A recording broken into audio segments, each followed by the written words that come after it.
Chapter 1098. Swoosh. It was another beautiful swing of the tail.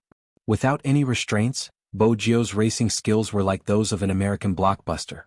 The sunroof opened, her silver hair swaying in the wind. The youngster's thin lips and the lollipop in her mouth formed an indescribable mischievousness. The navigation beeped. 60 meters to the target. Master, do you still remember? I have a bad feeling about this. Oh, what exactly is this little vixen that you can't forget? It's affecting your judgment. As a car, you're too noisy. Bojio glanced at the back of the car, her gaze intense. All right, I'll be quiet. But before that, I have to remind you that our tracks have been discovered. The navigation beeped again. It's tiring for a girl to chase after a guy. Bojio arched a brow. He found out so quickly. As expected, it wasn't easy to kidnap the Almighty. Chinamo had indeed noticed something. If it wasn't for his mood, with his analytical ability, he would have discovered the car behind even faster. Chinamo narrowed his eyes and suddenly slowed down the car, catching her off guard. The Lamborghini Bat had quick reflexes. It slowed down as well. The two eye-catching sports cars sped along the straight road as though they were competing. It was a beautiful sight. Bojio licked her lips and spat out the lollipop. It seems like I'm going to use my ultimate move. Master, before you use your ultimate move, you have to take a look at the police cars behind you. If the navigation system could display an expression, it would be a facepalm. There are already 3 of them. Bojio glanced up at the rearview mirror. Let them chase, the more the merrier. Hence, on the famous Fifth Avenue, besides the 2 sports cars, there was another row of police cars. This attracted everyone's attention. Analysis report: the car in front is slowing down, it seems like it's going to stop. The navigation beeped. Master, should we stop too? No, charge over. Bojio arched a brow. I have to find a chance to drug Brother Emo. He will be embarrassed if we drug him in front of so many people. The little bat. What kind of drug are you trying to drug him? After Chin-Emo parked the car by the roadside, he watched as a black shadow flew past him. That speed was very fast. What was even stranger was that when the car brushed past, there was actually no one in the driver's seat. Inside the car, the navigation system buzzed again. Master, you don't seem to dare to face him? Bojio exerted strength with one hand, straightening her body. What do you know? This is called strategy. Navigation. I will quietly watch your guilty conscience. Bojio didn't say anything else. She shook off the first police car and took a detour to the other side. She shook off the second police car, and by the time she reached the third one, there was no need to shake it off anymore. The distance between the cars was too wide. In the sea of cars, there were no police cars in sight.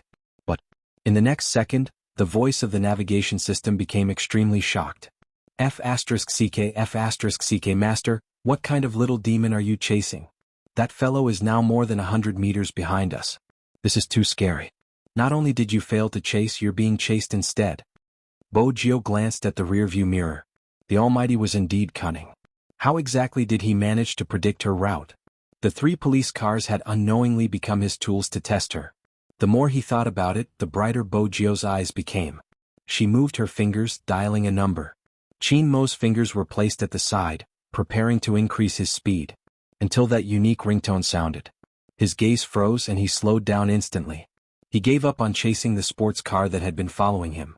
He turned the steering wheel, stopping by the side of the road. He picked up the call, his voice cold. Where are you? As expected, he was angry. Bojio was still driving, wearing a black earpiece. She said seriously, I wanted to take a taxi to the place you told me, but I got lost. Is that so? Chin-Emo obviously didn't believe her, but he was smart enough to know that the most important thing now was to find her. Send me your address. Bojio was slightly afraid. This place? I can't tell you the name. Why don't I find a cafe and share my location with you? Send it now. She could tell that he was trying his best to suppress himself. Bojio turned a corner and was nearer to the filming location. She tapped on the WeChat shared location. I'll wait for Brother Emo to pick me up. Mrs. Chin. On the other end of the line, Chin-Emo spoke again, his voice as cold as ice. You better be waiting for me to pick you up. Bojio felt even more weak. He hung up. The navigation system heard him very clearly. How should I say this, Master? I think you've already lost your credibility with the other party. If the little fairy knows that you're going to kidnap her, she might chop you into pieces. Little Blackie, you're using your humor in the wrong place. Put me down and wait nearby. With that, she took out her smart key and walked into a cafe with desserts. The reason he chose this place was because it had the best view of the entire avenue. She also understood that in order to kidnap the Almighty she had to use some tricks. He couldn't even do it openly. Bojio was helpless. Was it so hard to kidnap the one you loved? Bojio sat down troubled. She ordered 2 cups of coffee and drugged one of them. When she drugged him she also felt guilty. However, when she saw the red dot on the shared location getting closer and closer to her, she felt guilty. She would just be at the Almighty's disposal when the time came. Besides, if she didn't kidnap him, how was she going to treat his hand? Bojio admitted that she was finding an excuse for herself. But on second thought, the Almighty's suspicions towards her had been growing and it was only a matter of time before he found out her identity. Before that, she had wanted to monopolize her pet for a few days. With that in mind, Bojio tapped the red dot on the screen. Her handsome face puffed up. That's it. Come. Outside the window. Xianxia alighted from the car. Indeed, he didn't observe his surroundings. After all his thoughts were on locking a certain someone in his hands. When he got closer, he arched a brow. The best view? What was that guy up to? Young master, the car that followed you is near you. It's 9 o'clock, be careful. It turned out that Xianxia had always been followed by professionals. His communication tool was a small communication device under his black hair. He had been wearing it ever since he had arrived in America. Go take a look. Xianxia walked forward nonchalantly. Even the passers-by didn't notice his orders. Yes. One of them shifted his position. Xianxia pushed open the glass door and walked into the cafe. The first thing he saw was the youngster tapping the screen. Bojio noticed the gasps around her. She turned towards the source of the sound and saw the Almighty walking towards her. He was dressed in a business suit with a pair of handcuffs on his hands. It was extremely eye-catching. Was the Almighty trying to seduce her with his uniform? Bojio was about to stand up, but before she could speak, there was a click. Her wrist was locked. Everyone's gaze focused on her. The Almighty was probably the only one who could smile in such a situation. But that smile didn't enter his eyes. Xianxia sat opposite the youngster as though there was no one else around. He tapped the handcuffed wrist with his fingers, exuding an air of nobility and abstinence. Bojio lowered her gaze before retracting it. Her eyes were clear. Why did you lock me up? What do you think? Xianxia asked as he locked the other end of the handcuff onto his wrist. Bojio shifted. It's not convenient to drink coffee. Which cup? Xianxia was still restraining himself. He was afraid he would do something he would regret if he was too violent. But when he remembered the news, he almost wanted to dig a hole. Bojio felt guilty. I don't have to drink. Xianxia wasn't sure what she was thinking. Since she hadn't left, he should dissipate the coldness. He seemed to be calming his emotions. He reached out and pressed the back of her head, kissing her in that position. They were in the cafe. Bojio's eyes widened. Her mind went blank. Xianxia retracted his hand, his lips still glistening. His voice was hoarse. I should have installed a tracking device on you. Bojio didn't have a chance to reply. Xianxia probably wasn't in the mood to listen to her lie. He took a piece of cake and stuffed it into her mouth. Bojio puffed up her cheeks as she chewed. The Almighty pinched her cheeks. Just this once, do you understand? Bojio swallowed the cake. Sure, Brother Imo, can you help me remove the handcuffs? It's good to be locked up, it keeps you in check. Xianxia's fingers caressed the corner of the youngster's mouth, wiping away the crumbs of the cake. His actions and expression were filled with an indescribable pampering. The people in the cafe were confused. What was going on? At the start, they had assumed the police were arresting someone. But now they were confused. Was he under house arrest? It didn't seem like it from the youngster's expression. It was a mess, it was really a mess. Bojio rested her chin on the table, feeling slightly depressed. It's embarrassing to be locked up like this. If you don't want to be embarrassed, don't switch off your phone next time. Xianxia picked up another piece of fruit with his fork and fed it to her. It was obvious that the kiss had stabilized his emotions. Bojio felt that this couldn't go on. The Almighty who had regained his rationality was too difficult to deal with. Brother Imo, have some coffee. I ordered it for you, it would be a waste if you don't drink it, Bojio said naturally. Xianxia swept a glance at the coffee beside him. He didn't seem interested, instead he seemed to be feeding her. Bojio ate the various things that were fed to her, her gaze sweeping over the untouched coffee. She arched a brow. She was almost done with the dessert, but the Almighty hadn't fallen for it.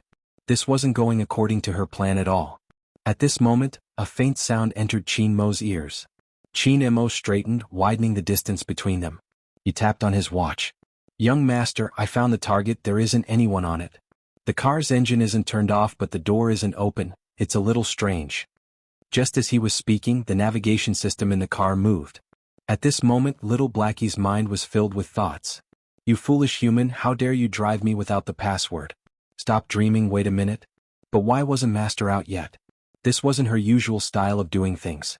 Bojio wanted to head out too, but the Almighty seemed to be against her, refusing to drink the coffee. Helplessly, Chinamo suggested going home. In order to continue with her plan, Bojio could only use eating to stall for time. I want to eat another waffle. Chinamo glanced at her, reaching out to pinch her face. You look like a demon. Brother Amo, I'm locked in your hands, how can I be a demon? Bojio asked with a serious expression. I need to grow, eat more. Chinamo arched a brow, his gaze shifting downwards. Indeed you should eat more. Bojio. Almighty, what are you looking at? Chinamo was relieved now that he had found her. Even though he wasn't sure what she wanted to do, he was happy to continue feeding her. Bojio watched as the 3 plates of waffles were placed in front of her, each plate ridiculously huge. She glanced up at the elegant face in front of her. The Almighty must have done it on purpose. Eat, you can ask for more after you finish. Once Chinamo was nonchalant, there was a hint of blackness in his voice. Bojio thought to herself, in order to tie him up, it wasn't a big deal to eat. She had a huge appetite anyway. It's boring to eat alone, Bojio replied. She reached for the coffee cup beside Chinmo's hand, bringing it to his lips without a second word. Chinmo didn't reject her this time. In fact, he rarely rejected her even after knowing her identity. In his heart, she was still a sensitive child who hadn't gone through puberty. When Bojio saw Chinmo's thin lips move slightly, she broke into a smile. Her smile was like the clear sunlight hitting the spring water. Chinmo subconsciously took 2 more sips, and half of the coffee went down his throat. If she had to describe it, Bojio would definitely have a vile person shouting proudly. But on the surface, she didn't reveal anything since she had to wait for the medicine to take effect. The effect of the medicine was really quick. Chinmo quickly realized something was amiss. The shadow in front of him was swaying. He lifted his lids and glanced over at the youngster. Bojio felt uncomfortable under his gaze, her voice sounding sheepish. I'm sorry, Brother Amo, I really want to tie you up. Don't worry, there aren't any side effects. Tie me up? Chinamo shook his head again, his brows furrowed. Bojio felt that she had gone overboard. She leaned over and kissed him. MMH to tie you up. That's why I agreed to come to America to film. It's a little despicable, don't hate me. Chinamo froze. He was reminded of what a certain someone had been talking about in her dreams. He could guess many reasons why she wanted him to come to America. Chapter 1099. Chinmo's brain froze for a moment, the shock in his eyes obvious. Apart from this guy in front of him, there was no one else in this world who could make young Master Chin so emotional. He had originally thought that she had been scheming all along just to escape from him. But in the end, kidnap him and bring him home? Chinmo's head was still a little dizzy and his limbs were weak. But even so, his eyes were still very deep. No one knew what he was thinking and his temperament did not change at all. This made Bojio feel even more guilty. She muttered, why is the medicine that Grandfather Butler gave me so weak? In fact, the effect of the medicine was not bad at all. However, Chinamo had received specialized training in this area. There was a certain degree of resistance to the medicinal effects. Bojio bowed. Brother Amo, sorry for the offense. Chinamo shook his head and narrowed his eyes. Are you going to carry me out? I'll just hold on for a while. She didn't forget to observe his expression, afraid that he wasn't drugged.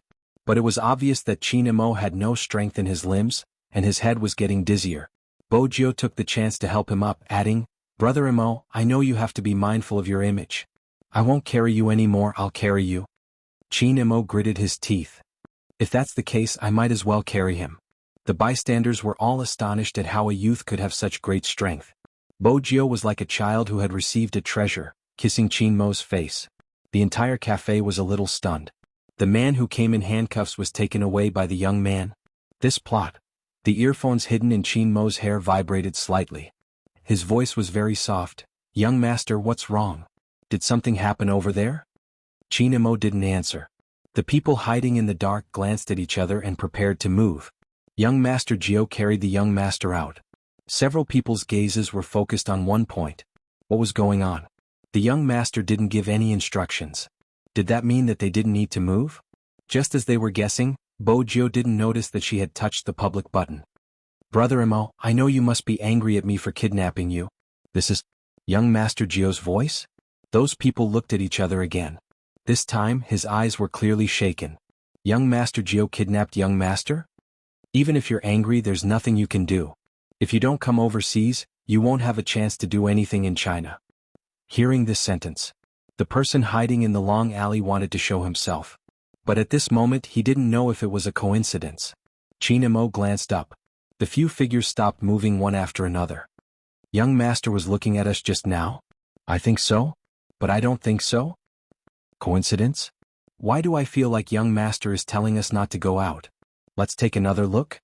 That's the only way. After all, the young Master didn't give them any instructions. But the matter of the young Master being kidnapped, before they could come up with a general outline, the figure who was still studying the Lamborghini on the left side of the road suddenly froze. Not because of anything else, but because the car's headlights suddenly lit up. Yes, the headlights came on. Bojio pressed the driverless button on the car key. The navigation system fluctuated up and down. Target locked, Master. Even the gaze of the frozen figure trembled for a moment.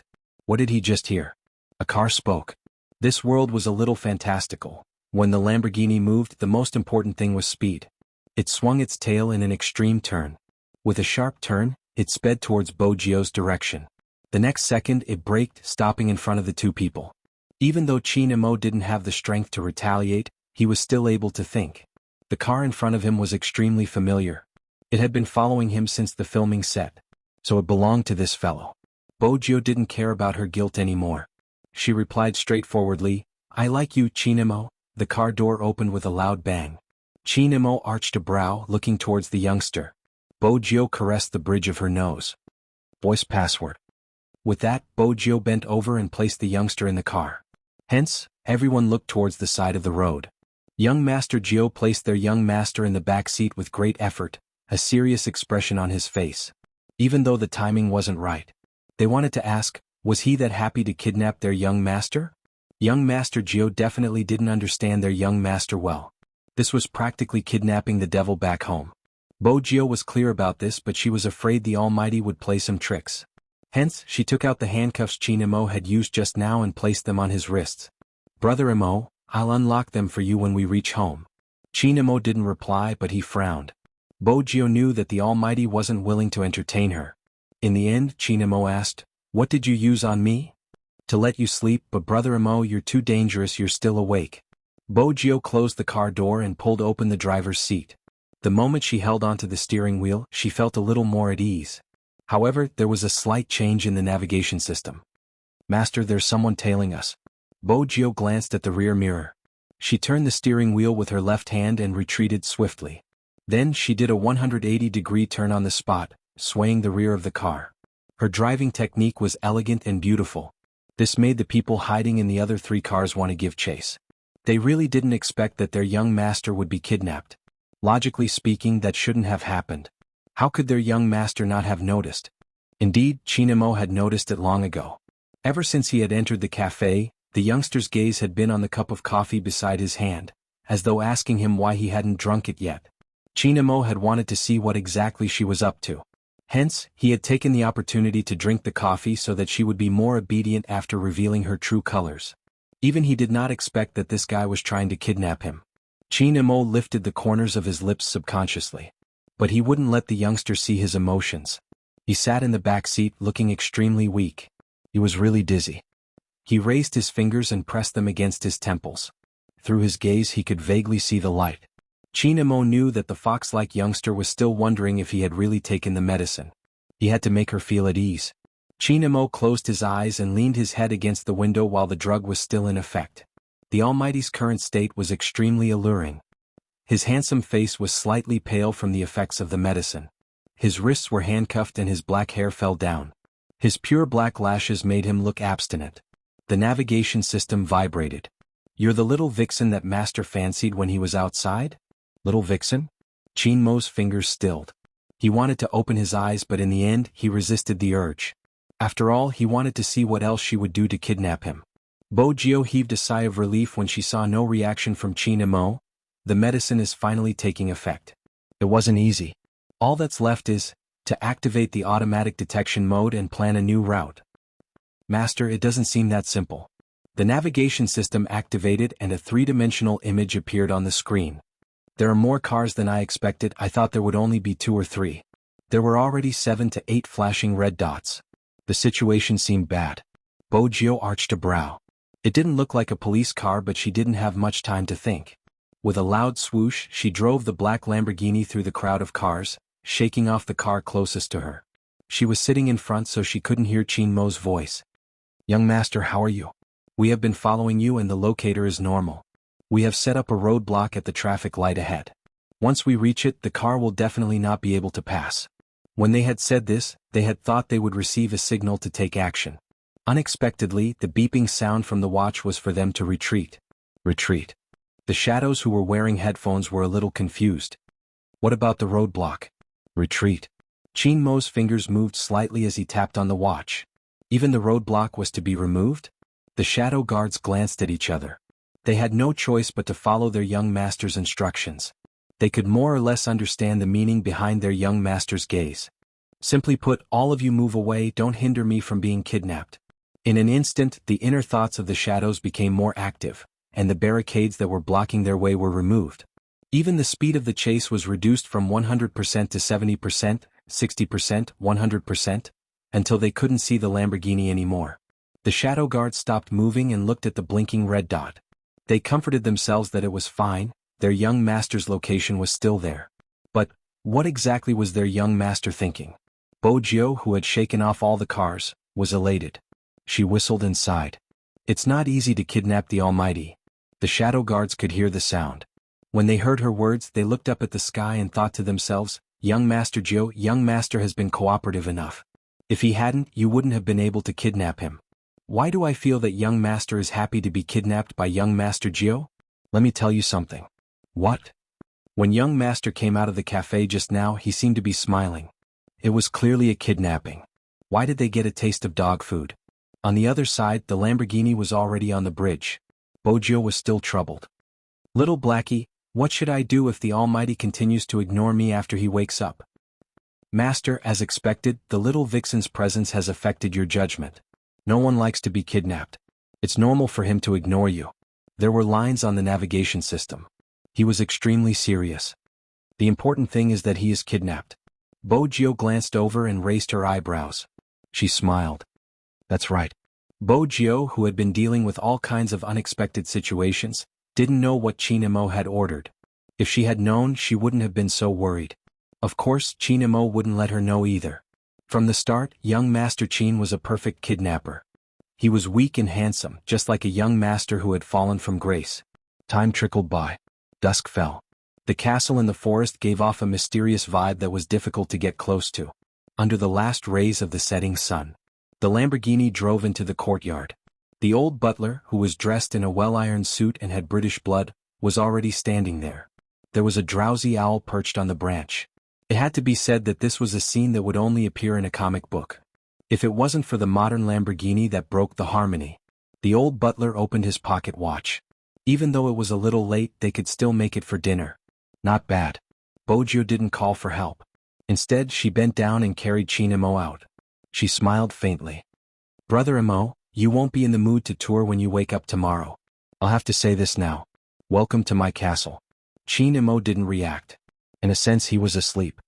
Young lord. The old butler walked over. He was still holding his pocket watch. His gaze landed on Qin Mo's face.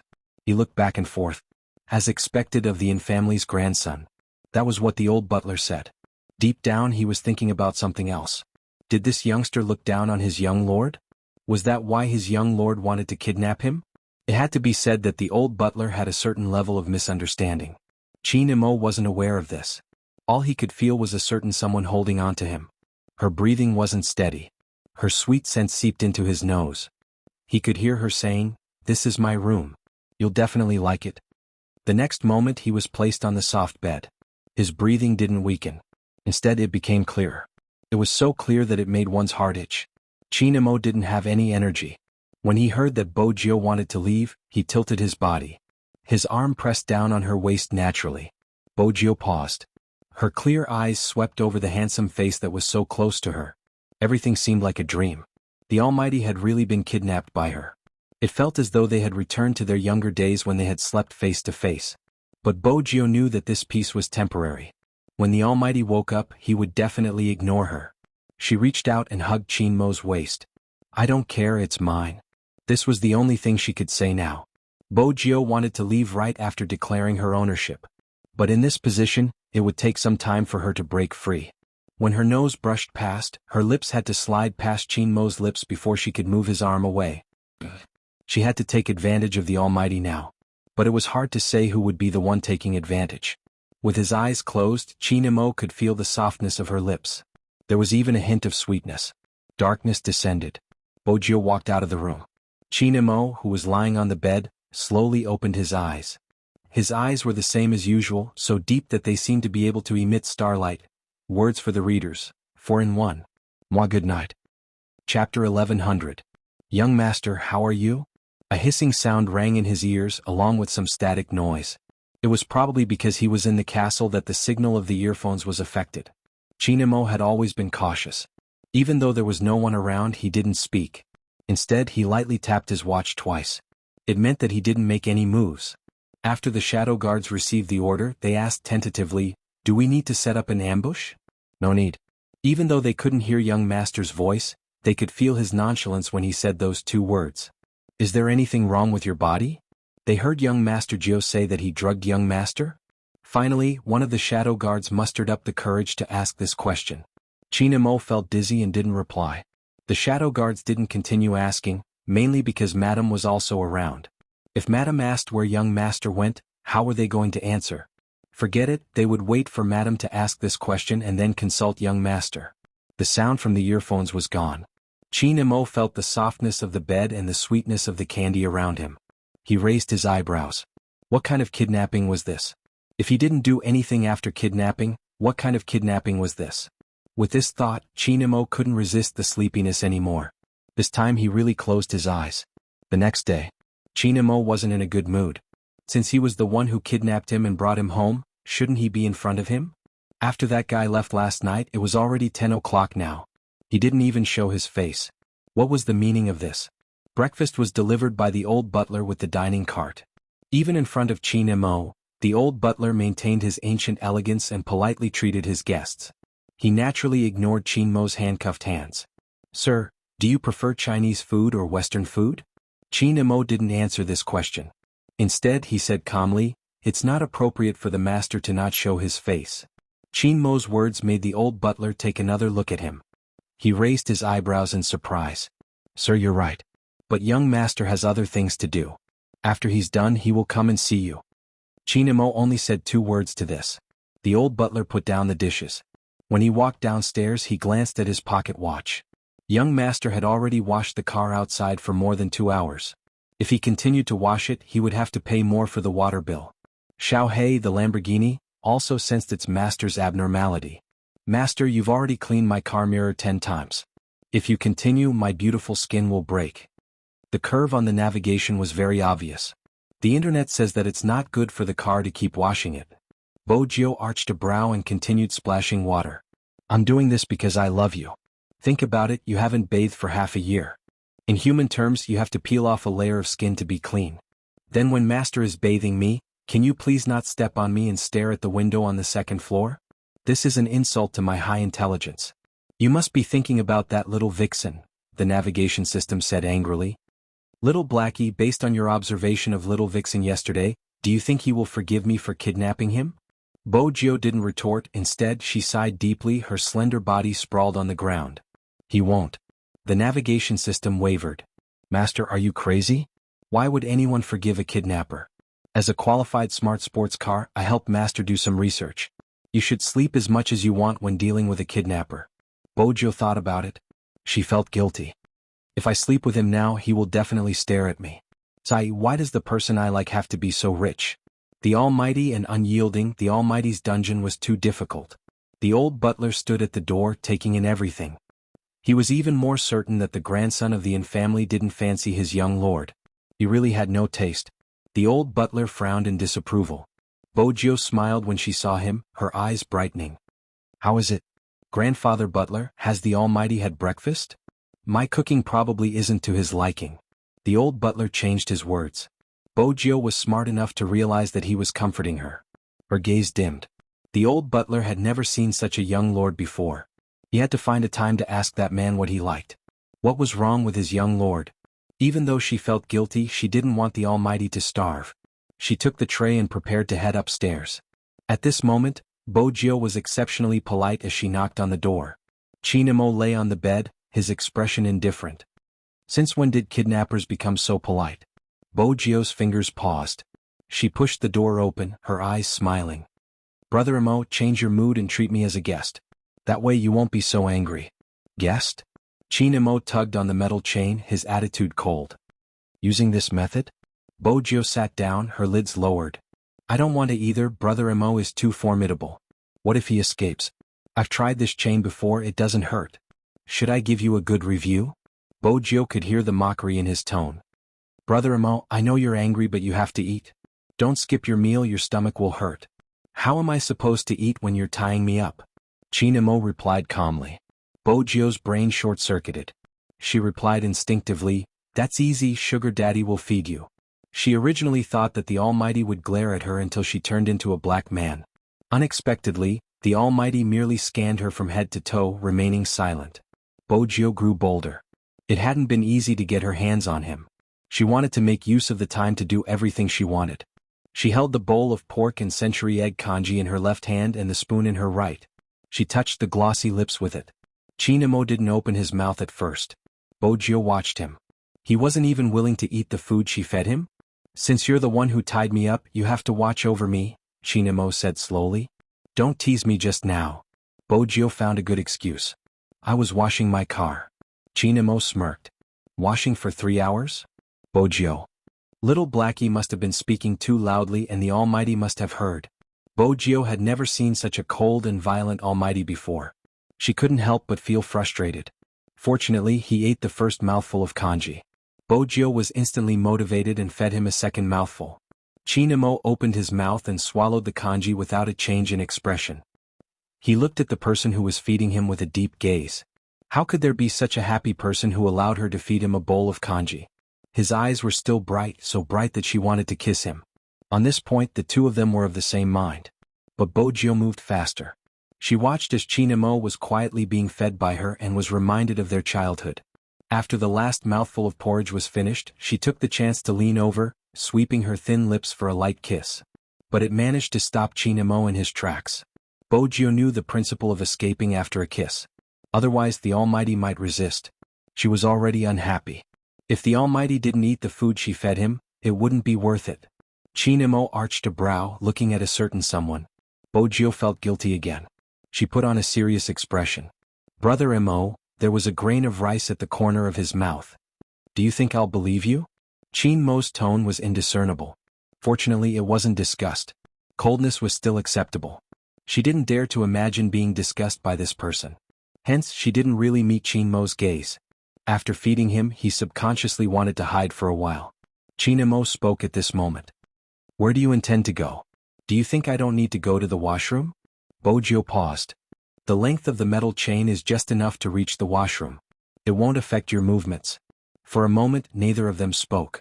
Just as Bojio was about to move again, Chinamo spoke again. Chinmo's voice rang again. Have you thought about the consequences of locking me up like this? I have. Bojio lowered her head slightly. She knew that she would have to face this question sooner or later. But hearing it personally was a different feeling. Was he really starting to hate her? Chinamo swept a glance over Bojio. Then he stood up and used his other hand to pull her. He lowered his voice beside her ear. Why did you lock me up after you thought about it? I had to, Bojio replied in a low voice. It wasn't easy to tie it up. The conversation between the two of them was accurately transmitted to the other side. The shadow guards glanced at each other. They were all slightly shocked. They were shocked by their young master's acting skills. Young Master Gio definitely didn't know how cooperative young master had been when he had tied him up. Now he was definitely making young Master Gio feel guilty. The shadow guards wanted to hear the rest of the conversation. Chinamo seemed to have thought of something. He retracted his hand and slid his fingers over his watch strap. This time they couldn't hear anything. The shadow guards looked up at the sky. Young master's tricks were really deep. Bojio was surprised that the Almighty would let her off so easily. She thought that he had grabbed her up to give her a beating. But on second thought, with the Almighty's upbringing, he wouldn't hit a woman no matter how angry he was. I need to take a shower. Chinamo looked at the youngster's head. Since you call yourself a sugar daddy, don't tell me you don't know how to do such a simple thing? Bojio looked up and blinked. Chinmo's handsome face was cold. How do I remove my clothes? I'm good at that. Bojio smiled. She looked as though she could take advantage of him again. A hint of a smile flashed past Chinmo's eyes. But there wasn't a hint of emotion on his face. Instead, his expression turned colder. I'll help Brother Mo, Bojio said as she unbuttoned his shirt. She smiled faintly. It's a small matter. This time she was really taking advantage of him unscrupulously. She didn't have to worry about being oppressed by the Almighty. She had to admit that Chinamo was indeed ridiculously good-looking, especially when he was standing tall with his messy black hair. He lowered his head to look at her, allowing her to pull his shirt open to reveal his beautiful abs. He was so handsome that it made her heart beat faster. Done. Bojio's ears turned red. Chinamo arched a brow. I don't have the habit of bathing in trousers. Bojio watched as his hand was locked. She gritted her teeth and reached out to unbutton his trousers. But the moment she touched it, she retracted her hand. It was scalded. Bojio glanced up instinctively. Chinmo's expression was indifferent. If you can't do it, undo the chains and let me do it myself. Brother Mo, there's no use trying to provoke me. Bojio smiled, looking slightly devilish. I'll continue. Chinmo watched as she lowered her head. Who said that provocation didn't work? His motive wasn't to get her to undo the chains. His gaze dimmed as he waited for the youngster to continue. Bojio reached her hand over. She thought for a moment and decided to negotiate. Brother Mo, can you make it less hot? I'm a normal man. Chinmo's words denied Bojio's intentions. Bojio had no choice.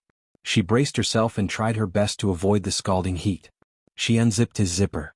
Once the zipper was unzipped, everything else became easier. But Chinmo, who wasn't restrained by his clothes, couldn't shift his gaze away, especially since he was wearing a black t-shirt. She was caught off guard and turned on the shower. When the hot water flowed down, a layer of mist rose. The water droplets landed on his black hair, glistening like pearls. They rolled over inch by inch, gathering on his V-line. It was a sexy mess. For some reason, Bojio's throat felt dry. Just as she was about to leave, he pulled her back. You want me to shower with one hand? Chinmo's tone didn't change. What about my back? How do I apply the shower gel? You have time to shower your car but not me? Why did you tie me up? When Bojio heard this, her first reaction was to estimate the Almighty's danger level. It shouldn't be that high. She had to take advantage of him. I wanted to go outside to get the shower gel, Bojio replied seriously. Chinmo exposed her mercilessly. It seems to be behind me. I didn't see it just now. Bojio smiled. I'll help you apply it now. With that, she pressed a few buttons on the small bottle, pressing the fragrant shower gel onto her palm. Her beautiful eyes were smiling as she caressed the abs she had been yearning for. As expected, it felt good. It was cool and smooth, and there was a jade-like feeling on his chest. Bojio smiled as she took advantage of the man she wanted. She didn't notice that when she lowered her head, the man she had tied up was smiling faintly. Bojio experienced the feeling of being a sugar daddy. If only the Almighty was willing to do all of this. For instance, he would become her pet again. When they were young, he had already agreed that he was hers. But in the next second, her hand was pressed against the wall. That kind of strength was enough to prove that it was impossible for her to imagine it. Her back was pressed against the cold wall. The next moment, a man's voice rang out, carrying with it the steam of the bathroom and the warmth of the hot water. The slightly cold breath hit the back of her ears, making her heart tremble. Who exactly are you? The question finally came. Chapter 1101. When she had decided to kidnap the Almighty, Bojio had predicted that once she made a move, the details would be exposed. The Almighty would definitely suspect her identity. No, that wasn't right. The Almighty would definitely suspect her identity. Because before this, the Almighty had investigated her many times. The men he had specially sent to follow her and the countless tests all proved that the Almighty had suspected that she was Z. But in China she had taken advantage of her rebirth. But now, how was she going to explain her familiarity with the streets of New York? Xiaohei, the smart Lamborghini, and the castle were parked downstairs. The Almighty would never believe that the Fu family was that rich. In reality, she couldn't come up with anything. Anyway, she was already kidnapped. What was there to be afraid of? Bojio was decisive. Even though she was pressed against the wall, she didn't seem to have any intention of retreating. Instead, she lifted the corners of her lips, her voice seductive. Brother Mo, have you already guessed my identity? I'll let you say it yourself. Qin Mo's thin lips were very close to her ears. He was so close that if Bojio tilted her head, she would be kissed. She had no choice but to maintain her position. She glanced up, her lashes damp. I'm Z. I'm the Z that you've been chasing. Qin Mo's fingers paused as though they had stopped. Bojio admired the Almighty's rare pause. She reached out and hugged his neck. Brother Mo, don't even think about escaping. I know how to imprison people. Qin Mo looked down at the sparkling mole. The back of his hand stiffened. He pushed her away and closed the bathroom door. Bojio almost fell when Qin Mo pushed her. She stood outside the door watching the closed wooden door. When she lowered her head, she felt a tinge of loneliness. Why was there such a huge reaction? She hated him. Bojio looked down at her hand. That was true. Who would like a kidnapper? Besides being a kidnapper, they had been enemies. Bojio had thought about his reaction when her identity was exposed. She could guess. She lifted her eyes and glanced at the door that had been pulled up. She listened to the rustling sounds inside. She paused for a moment before taking heavy steps out of the room. In the bathroom, Qin Mo closed his eyes, the image of a certain someone clinging onto him. When her thin lips moved slightly, it was as though she was silently inviting him, as alluring as a water demon. However, it was clear that this was not the right time to do some things. Gradually, the restless breathing stopped. Qin Mo grabbed a white scarf and wrapped it around his waist. He wiped his wet hair and came out, only to realize that a certain someone had disappeared again. Qin Mo's eyes dimmed. It seemed like his sugar daddy didn't have the slightest awareness of tying him up. Sugar daddies also had their own troubles. Bojio had never been so worried before. The moment she couldn't think straight, she decided to wash the car. As a top-notch sports car, Blackie's entire body was filled with rejection. Master, put down the bucket of water in your hand. I think we should have a good chat first. The smart navigation system fluctuated. Bojio held her chin, indicating that she wasn't in the mood to chat. The navigation system knew its master best. Before the bucket of water splashed on it, it said in advance, I have a way to deal with the little vixen you like. Bojio kept the bucket and stuffed a hand into her pocket, looking carefree. Tell me, how do you want to deal with him? I just searched the internet. There are many ways, but after my computer summarized them, there are basically 3 steps. The navigation system acted as though it was serious. Kiss him, hug him, and F***ck him. Bojio picked up the bucket again and splashed the water onto the Lamborghini. Little Blackie, don't read those erotic novels in the future. Master, wait a little longer.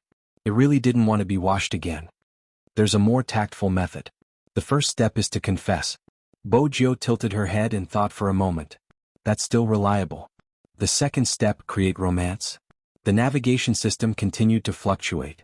Bojio arched a brow. What's the third step? You can lie on the bed and have a heart-to-heart talk.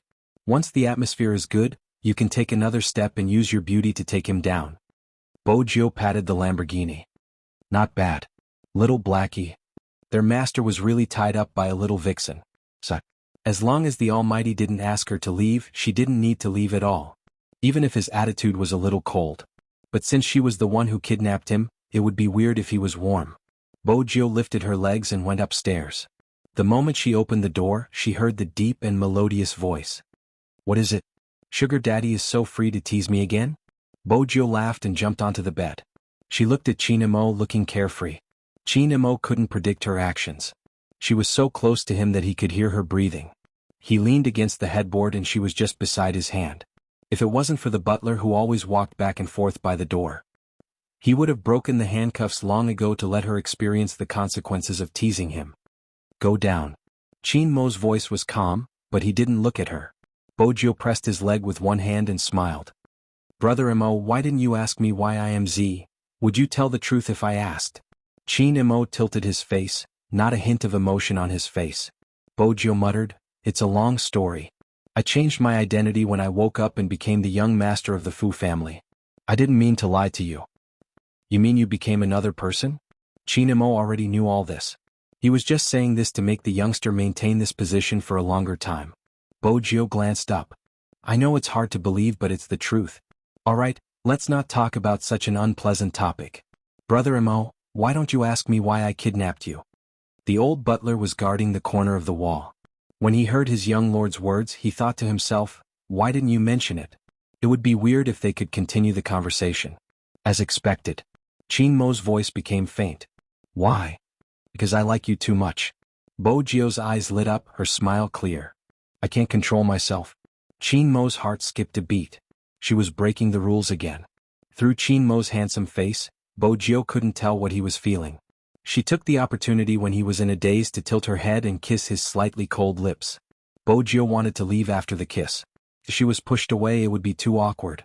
But just as she was about to move back, she heard a clattering sound. It was the sound of metal chains sliding. His wrist was pressed down by someone, and even the kiss became an existence that made him feel hot all over. She was attacked continuously. It felt as though all the air was sucked away. A numb feeling exploded from the tip of her tongue. Her waist was being hugged. In between breaths, his breath landed behind her ears. Do you think I'll allow you to tease me obediently? Bojio waited for the strength to gather. She was a little afraid to meet his eyes. She tilted her head. No. But? Qin Imo hugged the person in his arms, burying his face into her delicate and fair neck. It depends on my mood. Bojio's eyes lit up. Was there room for negotiation? Firstly, I don't feel comfortable being chained up like this. Qin Mo's tone was calm. Unlock the lock. Bojio felt that the Almighty was too cunning. He was obviously using his charm. She didn't get a response. Qin Imo opened his mouth again, his voice cold. You tied me up and threw me here. You can interfere when you want and ignore me when you don't want to. It doesn't make sense if you don't pick the lock. Or do you not believe in your skills and think you can't keep me here? Didn't you drug me? The drug is still in effect, isn't it? I'll unlock the lock. Bojio lifted her head. But Brother Imo, after I unlock the lock, don't leave. Grandfather Butler can treat your hand. If you really want to leave, I'll let you go after he's treated.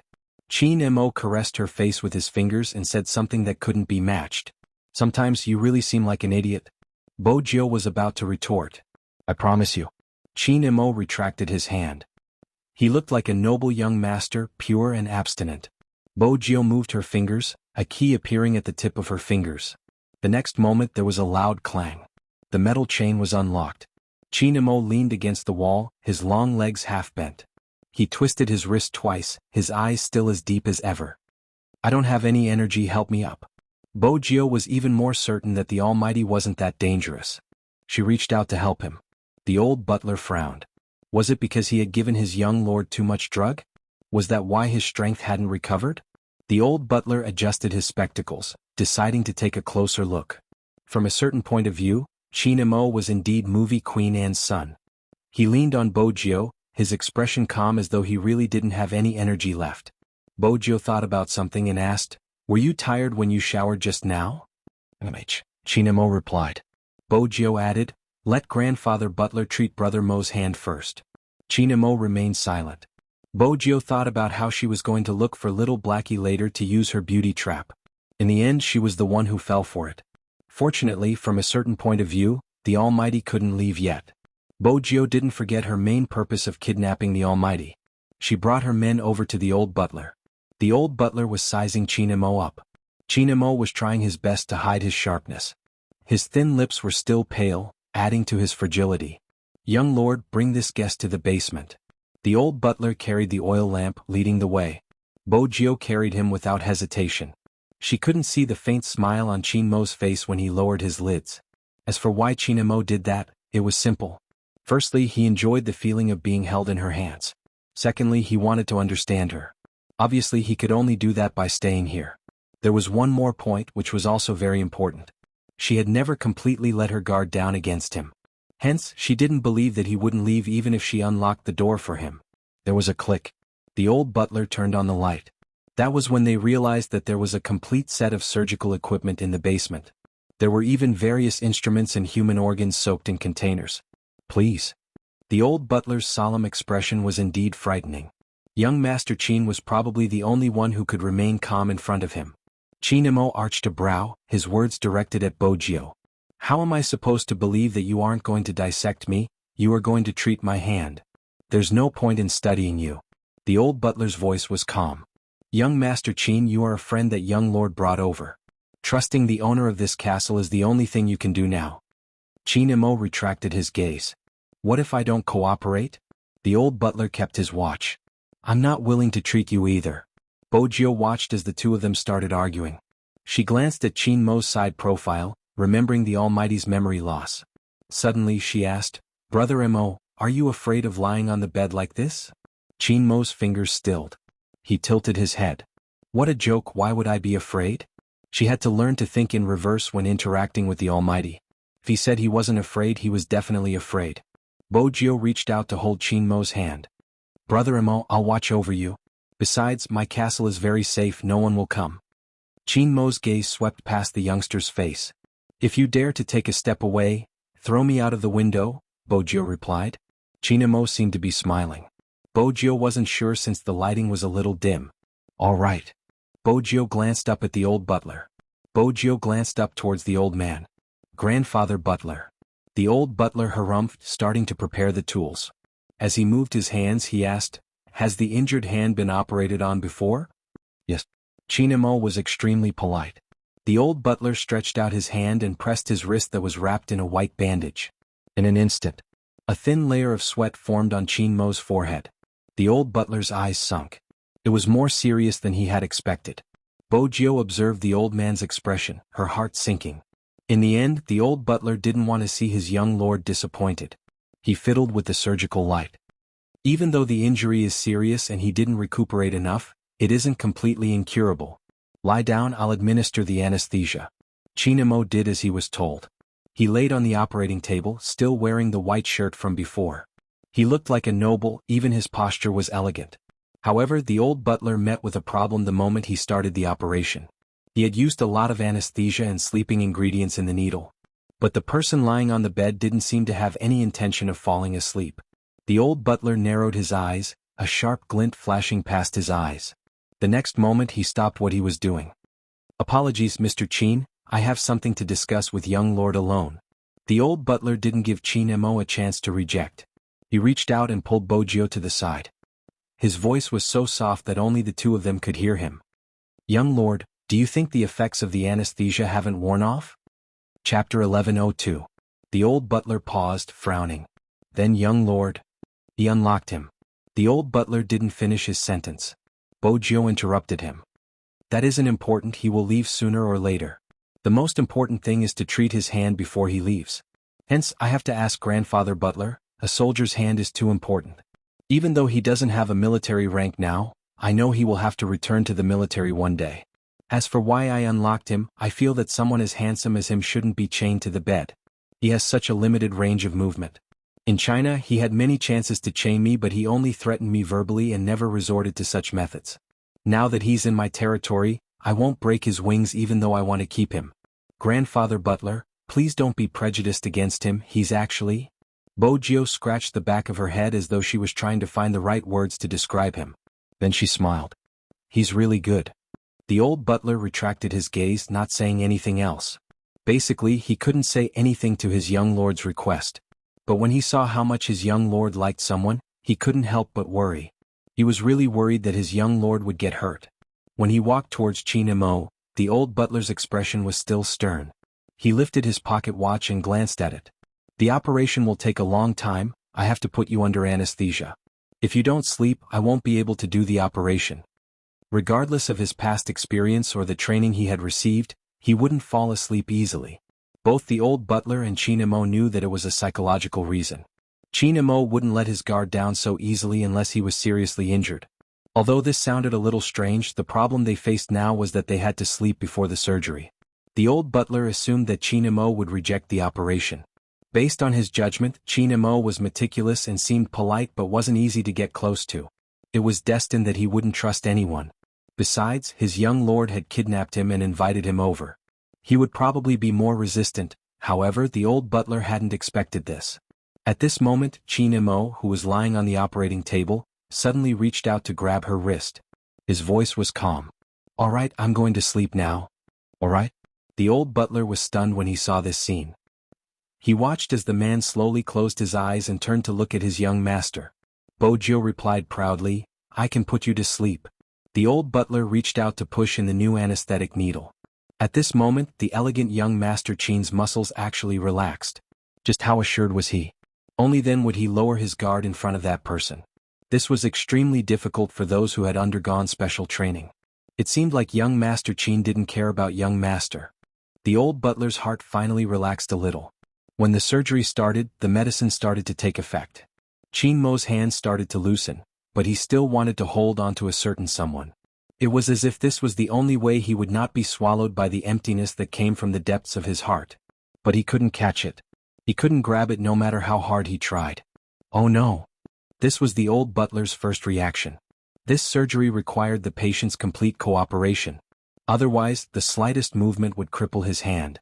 But Qin Mo, who was lying on the operating table, seemed to have been agitated. The thin sweat that seeped out of his forehead had already drenched his black hair. Even his body was filled with extreme unease. It seemed like he was having a nightmare, but it wasn't exactly.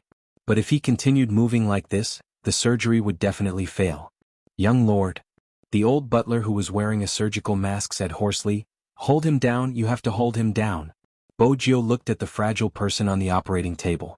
She didn't know what to do. Yes, for the first time in her life she didn't know what to do. If it had been someone else she would have used brute force to calm him down. Otherwise she would have knocked him out. But it wasn't someone else, it was Qin Mo. He was the only person she had wanted to hold in her palms ever since she was young.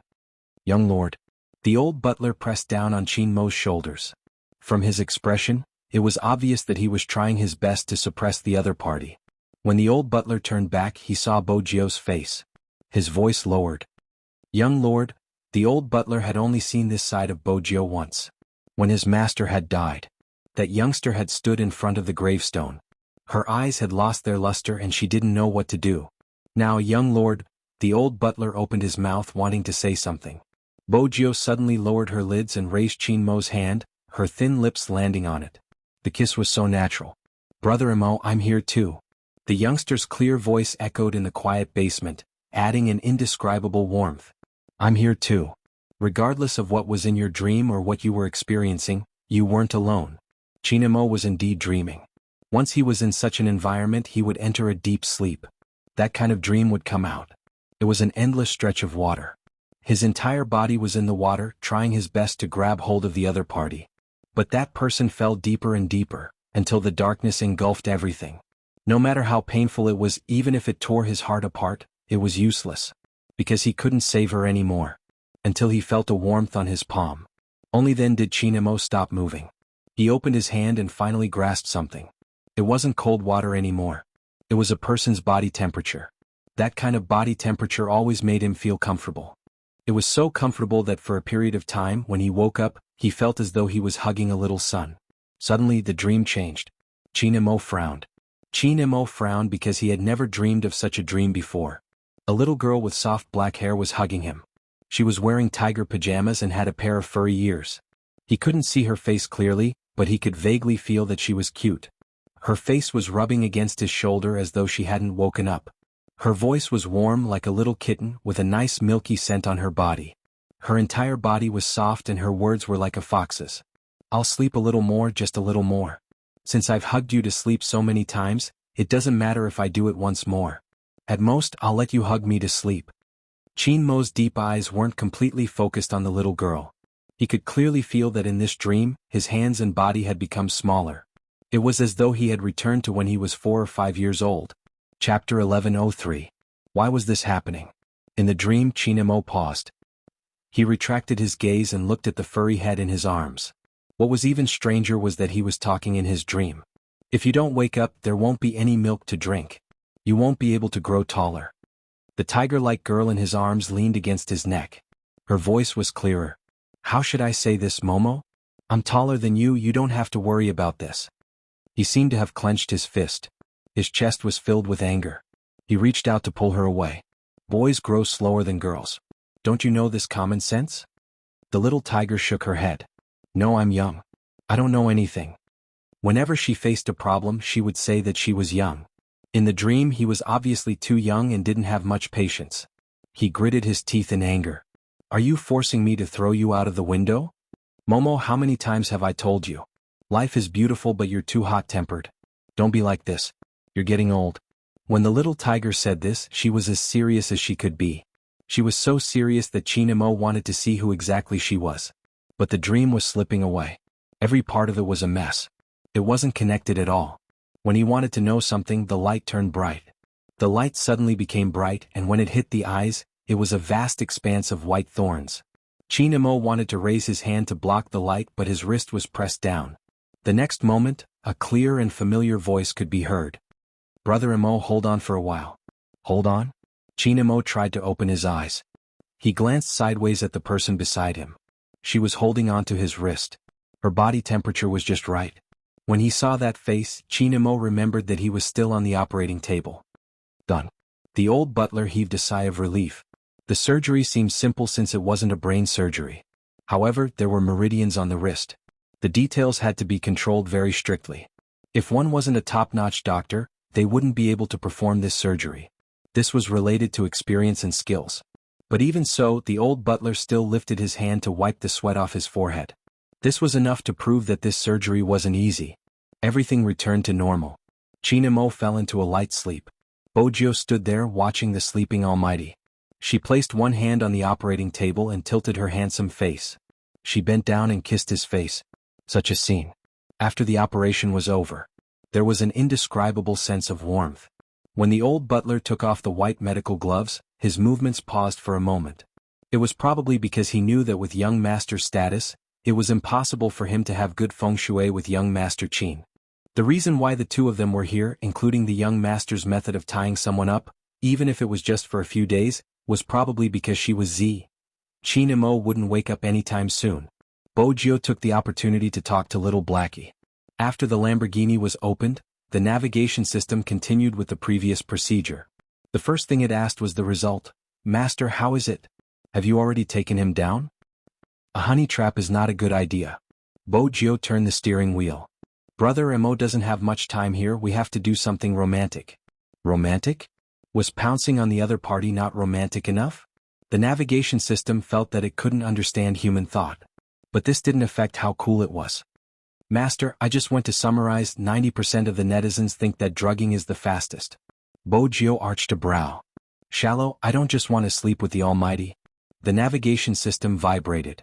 Master, forgive me for being direct, but when I mentioned drugging, the seat detected that your heart was beating twice as fast as before, which means that you are tempted by my suggestion. Little Blackie. Bojio moved her fingers and was about to turn off the navigation system. The navigation system shouted, Master, there was an error in my procedure just now. I suspect that someone planted a virus in my body. If not, why would I say such an error? Good. Bojio held onto the steering wheel and made a turn heading towards the long bridge. This was the direction towards Fifth Avenue. A few black men who were scribbling on a certain street kept their things when they saw the car. They were on high alert as though they were guarding against thieves. Bojio intentionally lowered the car window to greet them. It was obvious that the black men didn't appreciate this. They didn't dare to leave even if they wanted to. *CK. Come, I have a cigarette. Bojio opened the car door and walked out, placing her arm lazily on one of the black men's shoulders. Are we brothers? The black man. Who's your brother? How about this, I'll ask for some information and we'll calculate it according to the price in your industry. Bojio passed him a cigarette. The black man accepted it since no one would say no to money. It's on the street next door, the place where the movie is being filmed. Did anything happen? Bojio tied him up, of course. She was most concerned about movie Queen Anne's reaction. Did the police receive any missing person reports recently? The black man stretched his hand out, 5 fingers full. Bojio pressed his hand, allowing him to retract 1 finger. This is the price in the industry. If there's anything more valuable, increase the price. Didn't you just say that we are brothers? The black man couldn't help but retaliate. Bojio looked at him and smiled. There's a saying in China, even blood brothers should settle their debts clearly. With that, she took out a few foreign currency notes and stuffed them into the black man's shirt pocket. Tell me about your information. Everything about the movie is normal. The police are not looking for anyone, but there is a case that is quite strange. After the black guy finished speaking, he waited for the person to ask him. Generally, if the other party took the initiative to ask, the price would definitely rise. Unexpectedly, the youngster arched a brow. Oh, I'm not interested. The black man. F***ck, that's not how my script is supposed to be. Hey brother, wait a minute. The black man saw that Bojio was about to leave, reaching out and grabbing onto the youngster's wrist. Wait a minute, this information is really worth it, we can discuss the price. Bojio paused, stretching out 2 fingers. The black man gritted his teeth, bending the youngster's fingers, adding one more. This price, I can't go any lower. All right. Bojio stuffed one hand into her pocket. What's strange about the case? The black man glanced around. This is insider information, I'm not sure if you've heard of these words. Bojio tilted her head, lighting a cigarette, signaling for him to continue. The maiden's sacrifice, the black man said. Bojio narrowed her eyes. Tell me about it. The police aren't sure yet, but the people in the underworld are saying that the other party knows hypnosis, it's for the sake of the sacrifice. Bojio listened to the black man's endless supply of information, her hand in her pocket tightening. There's something that the police should have noticed, their targets are all Chinese. Bojio took out another foreign currency, stuffing it into the black man's hand. Hey, that's too much. The black man took a look. Bojio waved her hand. Your information is worth this price. After saying that, she walked into the phone booth in the same way as before. Everything on this street seemed to have been bewitched. Even if it was just an old man in a traditional Chinese suit, one shouldn't underestimate him. There were many secrets, but they were all in the underworld, not for outsiders to know. After Bojio entered the warehouse, the first thing she did was switch on the computer. After locking onto the case, her fingers flew across the keyboard, forming a light wave that quickly entered a local area network. She switched to a fake IP, shook off the first wave of interceptions and continued to hack. But Bojio hadn't expected the case's encryption level to be so high. It's great. It seemed like they were afraid of causing panic. Bojio paused for a moment, her handsome face tilted slightly. There must be a breakthrough. But she had to be fast. The system here was very powerful. If she wasn't fast enough, she would be easily discovered. Fortunately, this was Fifth Avenue, the equipment Bojio used was the most advanced. If it was a normal laptop, it wouldn't be able to keep up. Found it? Bojio pressed the spacebar, changing the direction of the intrusion. A dialog box popped up, countless codes changing continuously. In the end, she tore a small hole as though she was performing a magic trick. Because Bojio used the other party's IP address, this would cause her to disappear from the defense network for 5 seconds. 5 seconds was enough. The intrusion was complete. After obtaining the information, she was thinking of a way to leave. A skilled hacker didn't simply hack. Instead, after the intrusion, he would wipe away all traces of the intrusion, not causing any damage. Bojio tilted her head, watching the completion of the program. In an instant, she unplugged the USB. She looked at the information on another computer. Every picture showed that this wasn't a simple suicide. Especially one of them, there was a smile on his face as though he wasn't in any pain. Bojio narrowed her eyes. Then she seemed to have discovered something, enlarging the picture and locking onto the girl's arm. Needle mark? It seemed like the person wasn't content after escaping. Bojio kept the USB, glancing at the time. The information had to wait until she returned. It wasn't a suitable time to sneak into the police station. Besides, she should show these things to the Almighty, she should be able to get more clues. Bojio was clear that even if she had kidnapped him, the Almighty wouldn't reject anything related to his safety. She could make the way she received the information more romantic. Bojio glanced up, her gaze landing on the row of drones on the second floor. Dusk started to fall. Dusk in the suburbs was always exceptionally beautiful. The European-style castle was surrounded by roses, blooming with an enchanting fragrance. When Chinemo opened his eyes, the first thing he smelled was the fragrance of black tea. His entire arm was secured by bandages, there wasn't a single gap. Other than that, there shouldn't be anything else inside. Chinemo felt a slight numbness in his fingers, everything else was normal. But was it a habit for a certain someone to leave him alone on the bed? Chinemo sat up, not seeing the metal chains. His gaze deepened, his fingers caressing the blinking dots on his watch. A voice came from the earpiece. "Young master, you finally turned on the receiver, thank God." Chinemo stood up, facing the excitement on the other side, choosing a white shirt prepared for him. His voice was calm. "What's the matter?" "Madame asked us where you and young Master Jio went." The shadow guards didn't know how to answer this question. Chinemo stood tall, buttoning the buttons on his wrist, his voice extremely natural. "Tell Madame that someone brought me to meet her parents, we can only go back in a few days." The shadow guards. Meet her parents? Only their young master could describe a kidnapping in such a fresh and refined way. They facepalmed. Chinamo looked up at the mirror and adjusted his collar. Also, don't disturb me. The shadow guards. Young master, you really aren't like how you were when you were in front of young master Jiao. It's too obvious that you are a hypocrite. Then, Chinamo didn't speak. Because he was thinking about something, about the dream he had during the operation. A dream was a reflection of a person's psychology, or the remnants of memory and foresight. He studied psychology, so he was very clear about this. But Chinamo didn't understand why he had such a dream. Because when he was young, he didn't know anyone, let alone hugging a little girl to sleep. If it was someone else, they would definitely think that it was a dream. But Chinamo was different. In the dream, he didn't see the little girl's face. This became an unsolvable mystery. Who exactly was she? Maybe he should find time to investigate himself? After all, Chinmo's eyes deepened. Just as he was about to speak at this moment, suddenly, a voice came from outside the window. It was clear and pleasant. Brother Imo. It was that fellow. Chinamo raised a brow.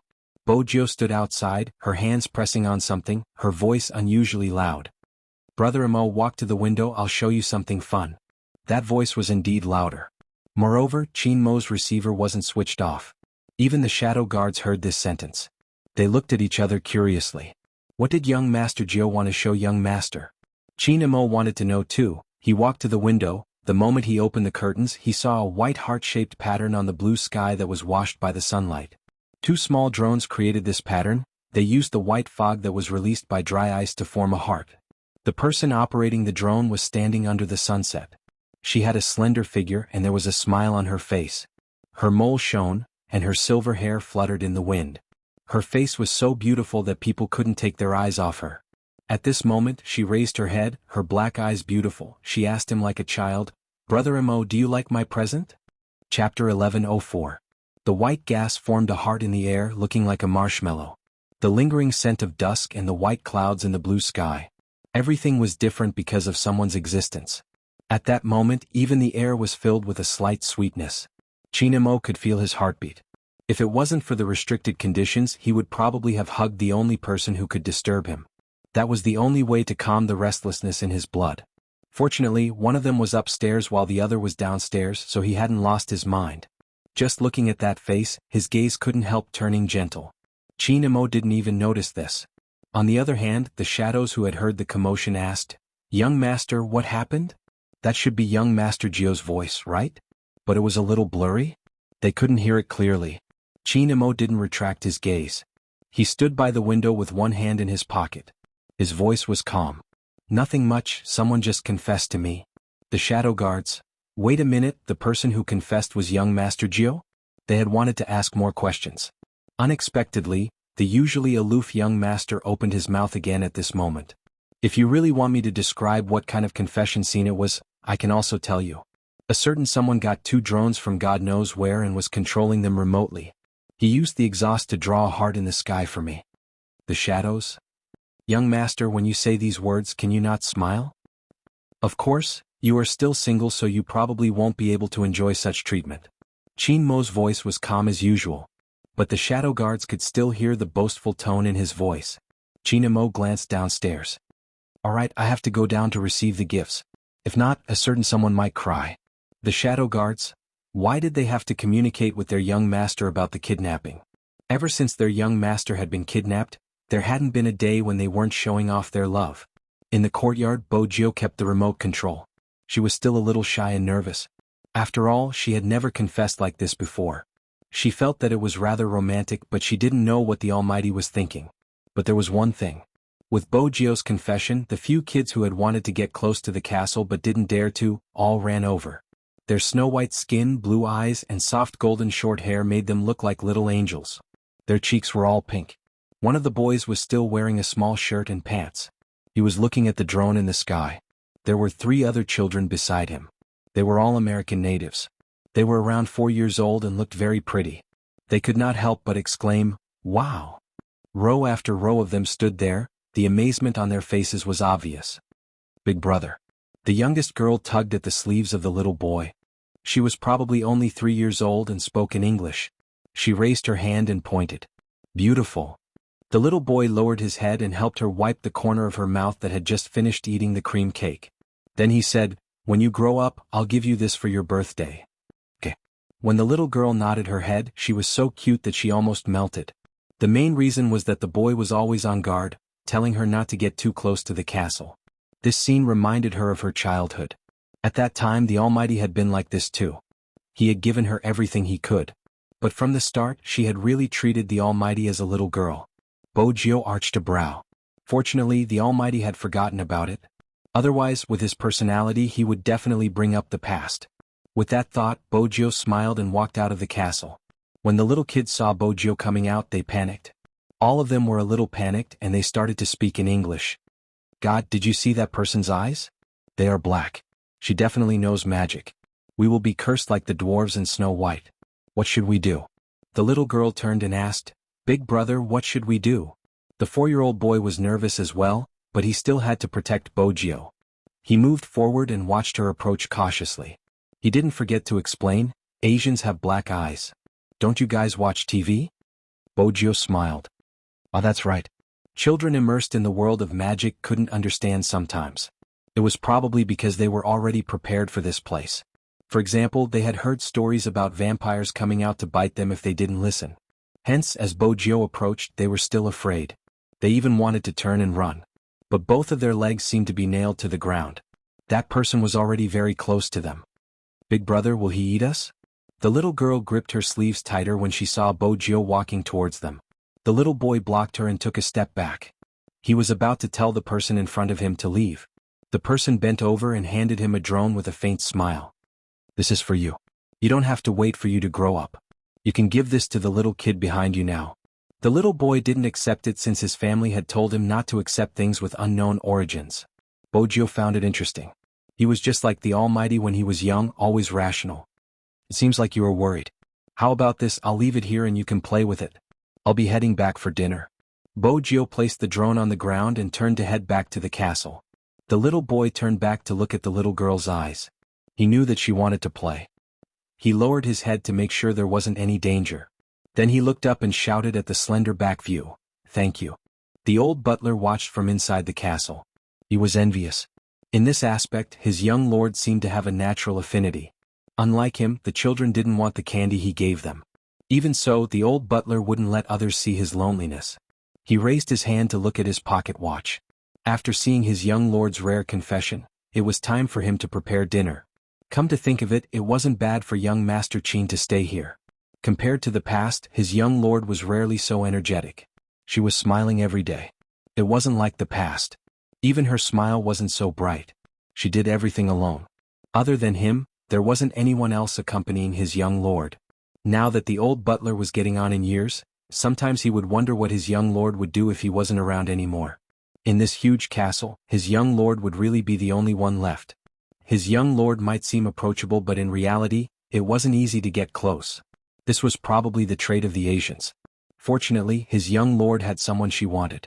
Even though the old butler knew that this person's identity wasn't suitable for her, money couldn't buy his young lord's love. The old butler smiled. If that was the case, he should find some time to invest in the Yin family. He had to admit that the old butler was definitely close. His way of thinking wasn't too far off. On the other side, when Qin Imo walked down, Bojio had just finished sending the drone into the courtyard. Qin Imo stuffed a hand into his pocket, his gaze deepening as he looked at her. "You're giving a gift to someone else? I don't understand your sincerity at all." Bojio paused. "The one for Brother Imo is in the sky. The drone is also a part of the gift." Was Qin Imo that childish? If it was up to him, why would he give something to someone else? Bojio caressed the bridge of her nose. She didn't reply. She hadn't expected the Almighty to be so obsessed with the drone. Qin Imo tilted his head. His face was still good-looking. "Besides, you gave it to a kid. Will he know how to play with it?" Bojio smiled. "Brother Imo, I only gave one drone. I still have another one." With that, she took the other drone out from the bushes and passed it to Qin Imo. At this moment, the communication device was still switched on. The shadow guards only had one thought after listening to the entire process. Their young master was so petty that he was even jealous of a kid. How scary. But Qin Imo had his own thoughts. He caressed the wings of the drone with his fingers and lifted the corner of his mouth. Bojio glanced at his handsome face and muttered softly, He really looks like him. She didn't expect the Almighty to hear her. Chinamo turned, his voice calm. What does he look like? Nothing, I'm just saying that the little boy looks like my childhood friend. Bojio couldn't possibly say that she had given him the drone because he looked like his childhood friend. That was the perfect explanation for Bojio. Unexpectedly, Chinamo laughed coldly. Is that so? Bojio couldn't tell if the Almighty was happy or unhappy. Hadn't he laughed just now? Why did it seem like, which type do you like? Chinamo asked again, his tone not casual. For example, those who act mature at the age of 4 or 5. Bojio paused. How was she going to answer this question? From a psychological point of view, this type of boy is very shrewd. Chinamo arched a brow. You're so dumb. You definitely can't tell how good your little friend is. Bojio didn't reply because it was hard for her to hold back her laughter. After all, it was really interesting to hear the Almighty ridiculing himself. What else? What's so bad about this type of boy? Bojio cleared her throat and asked seriously. Chinamo stood there, his tone calm. There are many, but you don't have to understand so much. I'm the one you should understand. With that, Chinamo walked into the castle. Bojio paused for a second. Thinking about his words. Once she tasted sweetness in her mouth, she walked to the Lamborghini and started the engine. She lowered her voice. Little Blackie, I think my confession seems to have worked. If it doesn't have any effect, I'm starting to suspect that the person you like is gay. The navigation system fluctuated. But, Master, is it really appropriate to use this method of chasing girls on a boy? Bojio lifted her lips. Why not? I'm going to continue understanding my little secretary. You're in charge of searching for information. I'll do some research later. What information? The navigation system didn't understand. Didn't Master always think that the information it found was too simple and crude? Bojio smiled. Of course it's to find out which type is good and doesn't have any side effects. Also, it allows me to do whatever I want. MMH, that's about it. The navigation system. Who was the one who said that her goal wasn't to sleep with others? Master, you're so shameless that even I'm scared. What? Are you stunned by my handsomeness? Bojio watched as the navigation system fluctuated. She patted the Lamborghini. Calm down, do a good job. The navigation system was cold. Isn't it just sleeping with someone? It's simple. Chinamo entered the hall.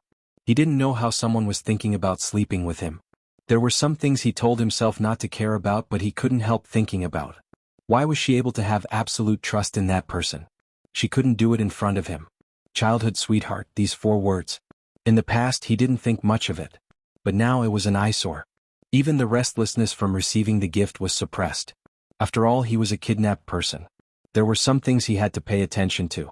After Chinamo thought it through, he sat on the wooden chair beside the dining table. He was indeed under house arrest. He didn't have a phone or any other means of communication. There didn't seem to be anything in this castle. Besides the Lamborghini that only Bojio could drive, there weren't any other means of transportation. This place could be considered isolated from the rest of the world. That fellow had been living here all along? Chinamo stood up and walked to the bookshelf. Indeed, it was different from when he was at the Fu family's house. There weren't books like Overbearing CEO Falls in Love with Me. Instead, there were books about computers and medicine. Of course, there were also some foreign classics. There was a complete set of the Sherlock Holmes series and more detective reasoning books. Chinamo understood that a person's anti-reconnaissance ability had to go through later stages of training. Now, he also understood why the police couldn't do anything to Z. Because when your opponent knew you better than you definitely wouldn't be able to catch her. Chinmo's gaze swept across the books. He flipped open one of them. After reading 2 pages, he put it down. The fastest way to understand a person was to see what kind of books this person read and what kind of people he interacted with. Z never interacted with anyone. When he came here, Chinamo realized that there was only the old butler. Moreover, judging from the old butler's surgical technique, he was meticulous and had a strong sense of observation. When Chinamo did things, he had always been thorough. He was also calculating the time so that no one would discover his current actions. But when Chinamo flipped to the 3rd book, his gaze paused. He completely forgot about the time. Because he saw a photo. It was placed on the bookshelf. It was an old photo. Chapter 1105. In the photo was a little girl around 4 years old. She had soft black hair, clear eyes, and a face that looked like it wanted to be pinched. From the bridge of her nose to her mouth, she was delicate and pleasing to the eye. She also had a naive look. Logically speaking, with such looks, she should be very obedient. However, her movements looked like she was climbing a wall. One of her short legs had already stepped on a tree branch. It was a little like a little tyrant had run out, full of arrogance and domineeringness. That posture really made it seem like no one could stop her pace. The photo was probably taken secretly. Otherwise, the little girl wouldn't have turned around. Her round eyes were looking somewhere, and her eyelashes were long and black. It was probably a group photo. He could vaguely see another person in the photo. Below the photo, half an arm and a pair of hands could be seen. The hands were also very small. But even so, the observant Almighty Qin could tell that it was a boy's hands. Boy, Qin Mo's fingers tightened. He was about to put the photo back. An old voice with a low laugh came into his ears. That was when young Lord was young. When she was young Lord wasn't as obedient as she is now. She always played with Louis next door.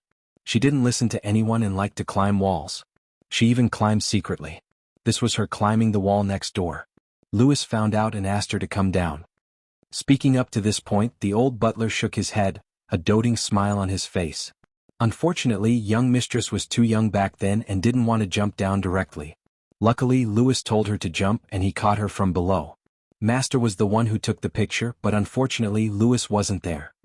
Qin Mo took another look at the photo. The little boy was wearing a black suit.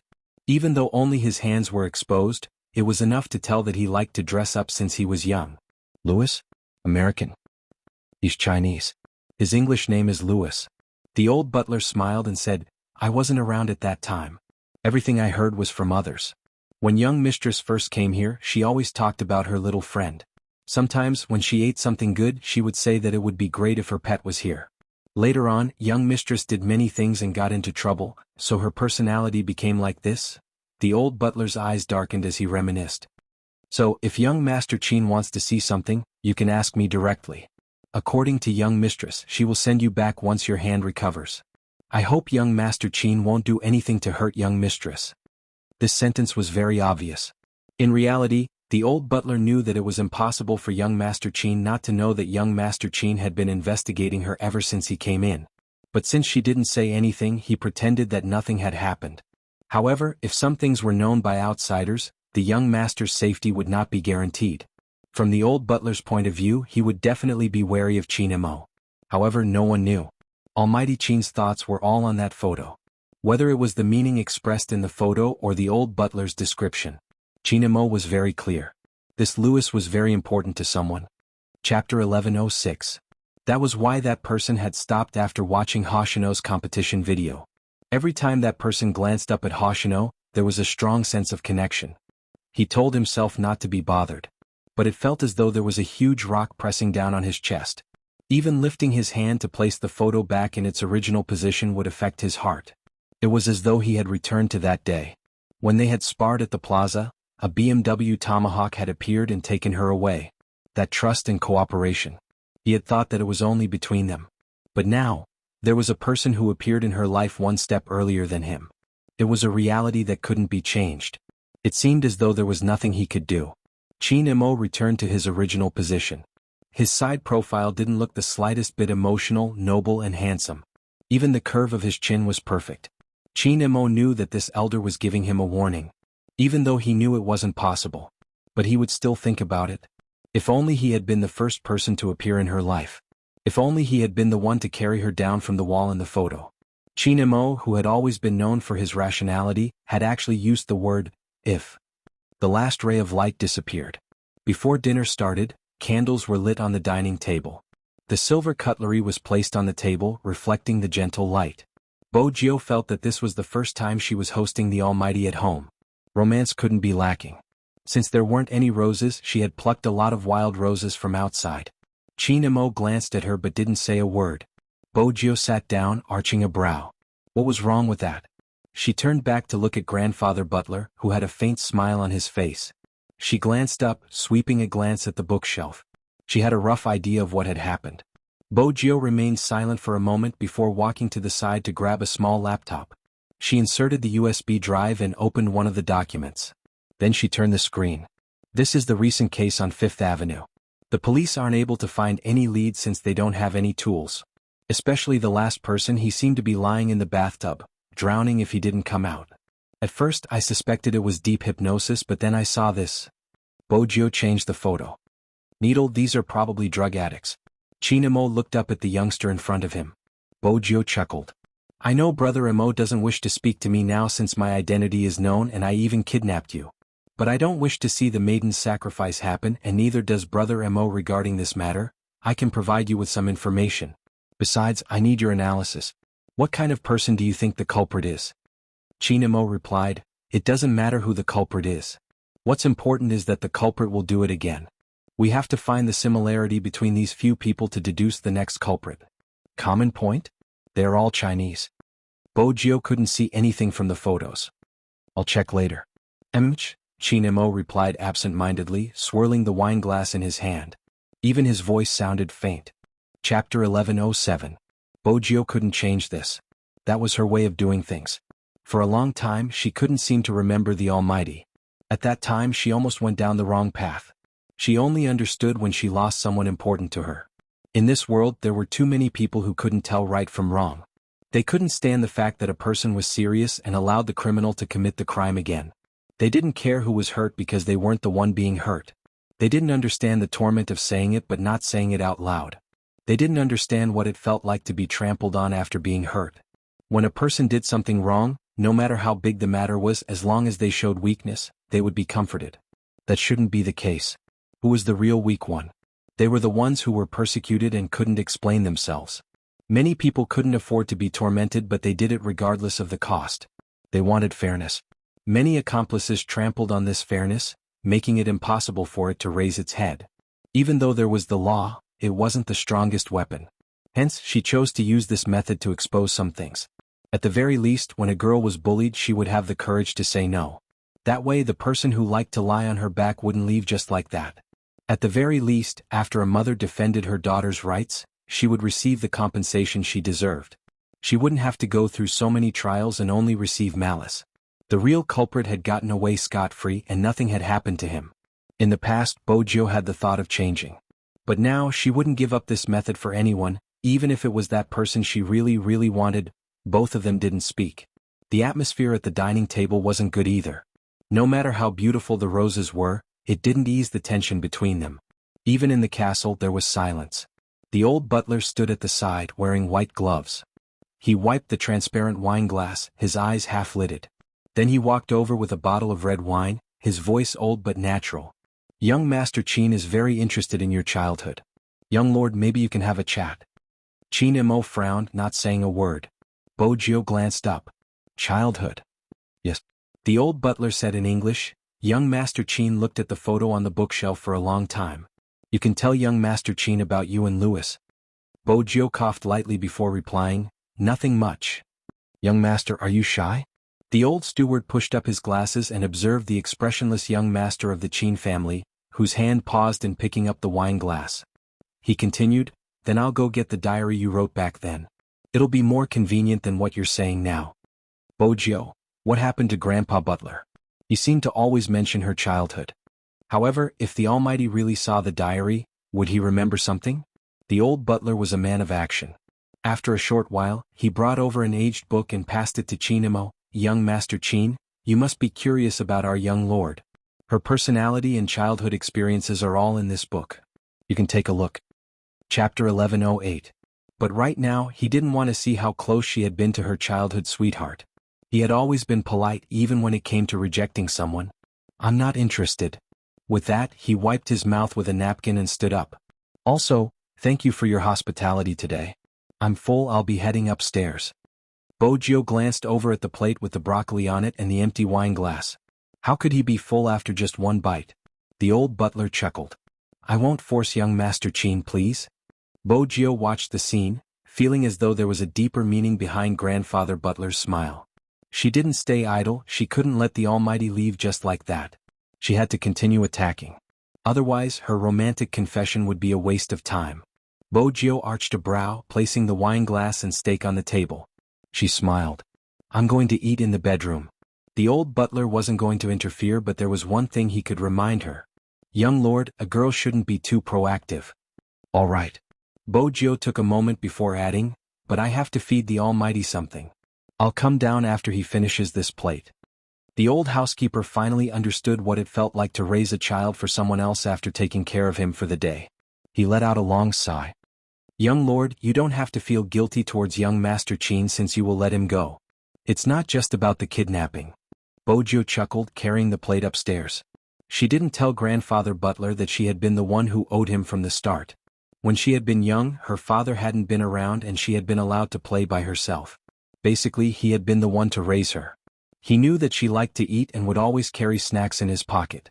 Even during the winter, when he liked to wear a suit and attend various business meetings with grandfather in, he would bring her along. When he didn't bring her along, he must have been angry because she had run out to play with others and dirted her hands. After all, the Almighty had been a clean freak since young. Or rather, it had been worse when he had been young. That day he didn't take her out and she wanted to sleep in his bed, so she climbed the wall. She didn't expect him to block her. Bojiu could still remember the cold little boy standing there helplessly. Little Bojiu, are you an idiot? Come down, I'll catch you. Now that she thought about it, the Almighty had done everything he had promised her. At that time she was always pestering him. Every time she would rely on the fact that he wouldn't really get angry and ask him not to return to China. Because she would miss him. That year the Almighty was supposed to go back for the spring festival, but after hearing what she said, he didn't leave. Instead, he hugged her and asked her to stick the spring festival couplets on the door frame. He told her that this was a Chinese custom and even picked up dumplings for her to eat. At that time she was really happy, thinking that the two of them would always be like this. Unexpectedly, she was the first to leave after that. Even if her imagination wasn't very rich, she could roughly understand the feeling of being left behind. She was the one who owed him. She didn't even keep her promise, yet she kept asking him to stay. Bojiu caressed the photo. There was a sweetness in the depths of her heart, but it was also a little bitter. Chapter 1109. Inside the room, Qin stood by the window, unbuttoning his shirt with one hand. His gaze was deep. Just by looking at his handsome side profile, it wasn't possible to tell what he was feeling. This was the scene Bojiu saw when she walked in. She wondered if the Almighty was unhappy that she had kidnapped him and wanted to return to China. He probably noticed where she was. Qin turned, stuffing a hand into his pocket. He glanced up. Sugar Daddy, are you free again? The mockery in his voice was obvious. The way the Almighty called her Sugar Daddy was like how an assassin would look at a blue wolf. Bojiu coughed lightly and took another step forward. Brother Mo didn't eat much down there just now. Grandfather Butler's steak isn't bad, Brother Mo can try it. If you aren't used to it, I have my own unique cooking skills. Qin watched the food in her hands, not saying a word. He didn't show any signs of rejection. Bojiu's eyes lit up. She understood Qin. If the Almighty really didn't like it, his gaze would be filled with rejection and he would exude a cold aura. It was the kind of coldness that kept people 1,000 miles away. Bojiu had seen it before. She was worried that the Almighty's coldness would be used on her one day. From the looks of it, there was still hope. Bojiu lifted the corners of her lips. She picked up a piece of steak with her fork and fed it to him. Qin glanced at her before opening his mouth. After swallowing the steak, he felt the weight on his chest lighten. Bojiu watched Qin. She didn't know how wonderful it felt to feed the person she liked. She had to hurry and feed him more. Bojiu smiled. She picked up another piece of steak and passed it over. He lowered his lids to eat. He was so handsome that he looked like he was reading a comic. Bojiu was in the midst of her happiness. Unexpectedly, the thin lips that were about to touch the piece of meat suddenly changed direction and touched hers. From this angle it was Bojiu. She could only see Bojiu holding the tray. But Qin was different. He held the back of her head with one hand and bent down. He didn't intend to end the kiss hastily. Her mind went blank. After it ended, Bojiu's figure didn't change. Qin pressed his forehead against hers, his voice hoarse. Forget the person you knew when you were young. Mamage? Bojiu snapped out of her daze. What? Forget about him, Qin repeated. Bojiu wanted to say that it was a little difficult, but she didn't know how to say it. In the end, she reached out and hugged him. Instead of answering, she asked with a smile in her voice, Brother Mo, are you jealous? Why would I be jealous? Almighty Qin didn't even mean what he said. I'm reminding you not to be so stupid. You've been tricked since you were young. Bojiu wanted to laugh, but she tilted her head and held it in. After all, it was a joy to hear the Almighty criticize himself. Little Bojiu, be serious. Qin reached out and pinched the back of the youngster's neck. He seemed to be very unhappy that she was still playing along when he was so serious. Bojiu glanced up sharply. What did you just call me? Little Bojio. Qin Mo's voice was calm. Isn't your surname Bo? Yes, my surname is Bo, Bojio repeated. In that instant she seemed to have returned to the past. Every time the prince in the suit saw her, his handsome and aloof face would look as though he wanted to educate her. He would call her by her full name. Little Bojio. The name made Bojio break into a sudden smile. She looked at Qin Mo with a hint of playfulness. Brother Mo, call me that again. Qin Mo looked at her. After a long time, he stretched out his hand and flicked her forehead. Little gangster Bo, when you say this, shouldn't you let go of my waist first? Are you having fun taking advantage of me? It's all right. Bojio didn't let go. You kissed me just now. What's wrong with me hugging you? Honestly, Brother Mo, you can't have such double standards. Qin Mo arched a brow. Do you think you can do whatever you want because you kidnapped me? Sugar daddy. Bojio let go. She thought that he was right. She couldn't go overboard. Even if she wanted to go overboard, she would have to wait until she got the medicine. Qin Mo walked to the study table. Let's talk about the case first. Sure. Bojio placed the tray down. She turned on the computer and pulled up the information. Qin Mo looked at the pictures. Every picture was like an information network. It seeped into his mind and formed a blurry picture. The Chinese stationed overseas are mostly international students. They live alone and don't have boyfriends. Their looks aren't outstanding and their family conditions are average. Check the online preview records before they died. Qin Mo's voice was calm, but he went straight to the point. Since they don't have a wide circle of friends, the way to target them should be on the internet. I think so too. Bojio shook the USB in her hand. That's why I checked before coming. The preview records are safe, but there's something I don't understand. Qin Mo glanced in her direction. What is it? These numbers. Bojio opened the chat tool of one of the victims. A string of Arabic numbers appeared on the chat box. The victim's reply was also numbers. There were only 1 or 2 sentences and that was it. But the whole thing was written in such a way. Bojio instinctively felt that it was strange. Moreover, all the victims' chat records contain this content. Bojio tapped the spacebar and switched to another page. It's the same for this. For example, this string of numbers, 8464, 7486, 64, 54, 94, 2264, 96. What does it mean? Sherlock Holmes code? Oh. Qin Mo's gaze deepened. It doesn't seem like it. This is indeed a communication method they got from somewhere. If they use this method to communicate, the other party will respond. But this isn't Sherlock Holmes code. Bojio arched a brow. Are you so sure? Qin Mo spoke slowly. Do you think everyone knows how to read Sherlock Holmes code? Even if they want to kill someone, they have to make it easy for them to enter. That's what the murderer is thinking. Bojio supported the side of her face with her left hand. She looked lazy, like the young master of a wealthy family, deep in thought. If it wasn't Sherlock Holmes code, what could it be? Simple? Like 1314 or something. This came to mind. Bojio was suddenly reminded of the Almighty's passwords. She glanced over at Qin Mo, who was still staring at the numbers on the screen. She didn't think that the Almighty would still sit beside her after knowing her identity. This was probably thanks to her cleverness in kidnapping the Almighty. Cool. Chapter 11:10. Bojio was good at self-affirmation. She glanced at the handsome face in front of her, thinking about when to drug him. When Qin Mo glanced over, he saw a certain someone with a mischievous look in her eyes. He didn't know what she was planning. He reached out and lifted her chin. Even if you want to tie me up, you have to retract your claws and behave yourself. Do you understand? There wasn't much sincerity in her reply. Qin Mo's eyes dimmed. He reached out and caressed her lips with his thumb. Are you brushing me off? Not yet. Bojio sat up straight and smiled at him. That pair of eyes seemed to be rippling with water, clear and limpid. Qin Mo's gaze deepened. There were only a few centimeters between them. If he lowered his head, he would be able to kiss her. Now, Qin Mo knew that she was doing it on purpose. He released her chin with his right hand and pressed down on her restless hand. Are you crazy for lust?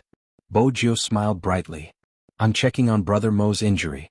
I remember that my wound is on my hand. Where are you going to touch it? Qin Mo's voice was calm and cold.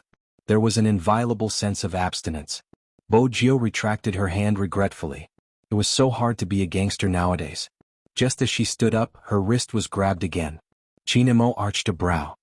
You want to leave after taking advantage of me? Otherwise. Bojio only managed to say 2 words before she was pulled over by a force. The voice beside her ear was still calm. It won't be that easy. Bojio didn't even think. She lifted her lips. Brother Imo can take it back. Their breaths intertwined. Chin Imo smiled and held the back of her head. He lowered his gaze and kissed her. The pleasant scent of mint lingered in the air. After a long time, Bojio felt her entire body go soft. She held onto his shirt tightly, her thoughts empty. Chin Imo wasn't any better. When he kissed her just now, he was still thinking about her childhood sweetheart. He wanted her to forget about him. At this moment, the soft and fragrant jade in his arms kept wanting to continue, even though the location and time weren't right. But he couldn't resist his hot-bloodedness. Finally, when Bojio couldn't catch her breath, Chin Imo distanced himself from her. He lowered his lids to look into her clear eyes and retracted his breath. Bojio's eyes were still in a daze. When she saw him return to his usual self so quickly, she once again felt that using a honey trap on the Almighty would only have a temporary effect and wouldn't be able to take him down. Do you like it that much?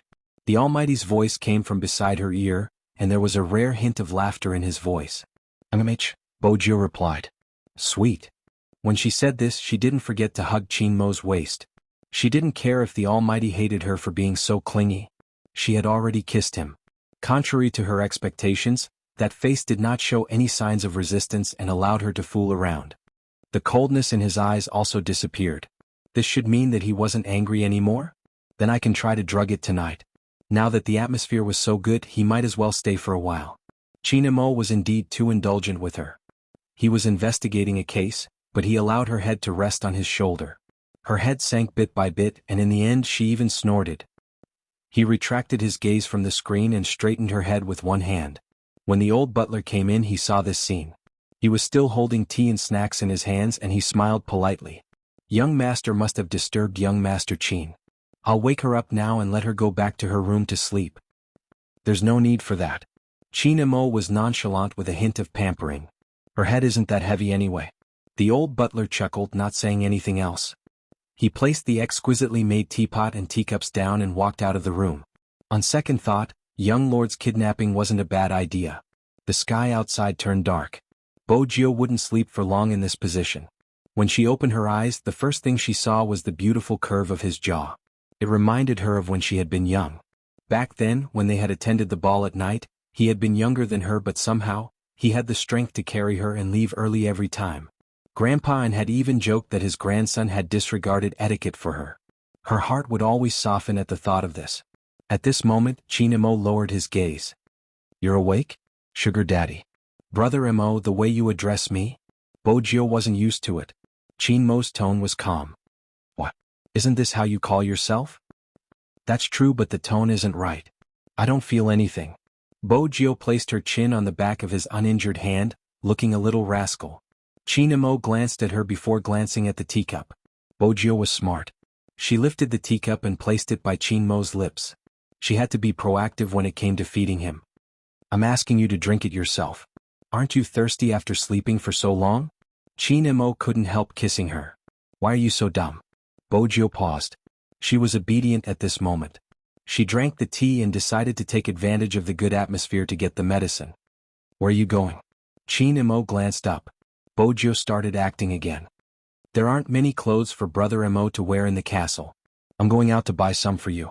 It's best if it's more suitable for home use, so it's easier to take off. Easier to take off. Chin Mo repeated these 5 words slowly. You seem to be hinting at something. What do you want to do? Bojio was already feeling guilty. With his question, she felt even more guilty. Fortunately, she had strong mental fortitude. I don't want to do anything. It's just convenient when you shower. Is that so? Chin Mo's gaze was faint. You want to buy clothes in the middle of the night? Bojio smiled. The Fifth Avenue is bustling at this time. With that, Bojio went down the stairs. Chin Mo glanced at the photo she had been holding while she had been sleeping. He frowned. Out of sight, out of mind. He turned on the receiver and a voice came through. Young master, Madam is asking how long you will be meeting her parents. When the shadow asked this question, he lifted his head to look at the moon in the sky. He wondered when his young master would end his journey of torturing the dogs.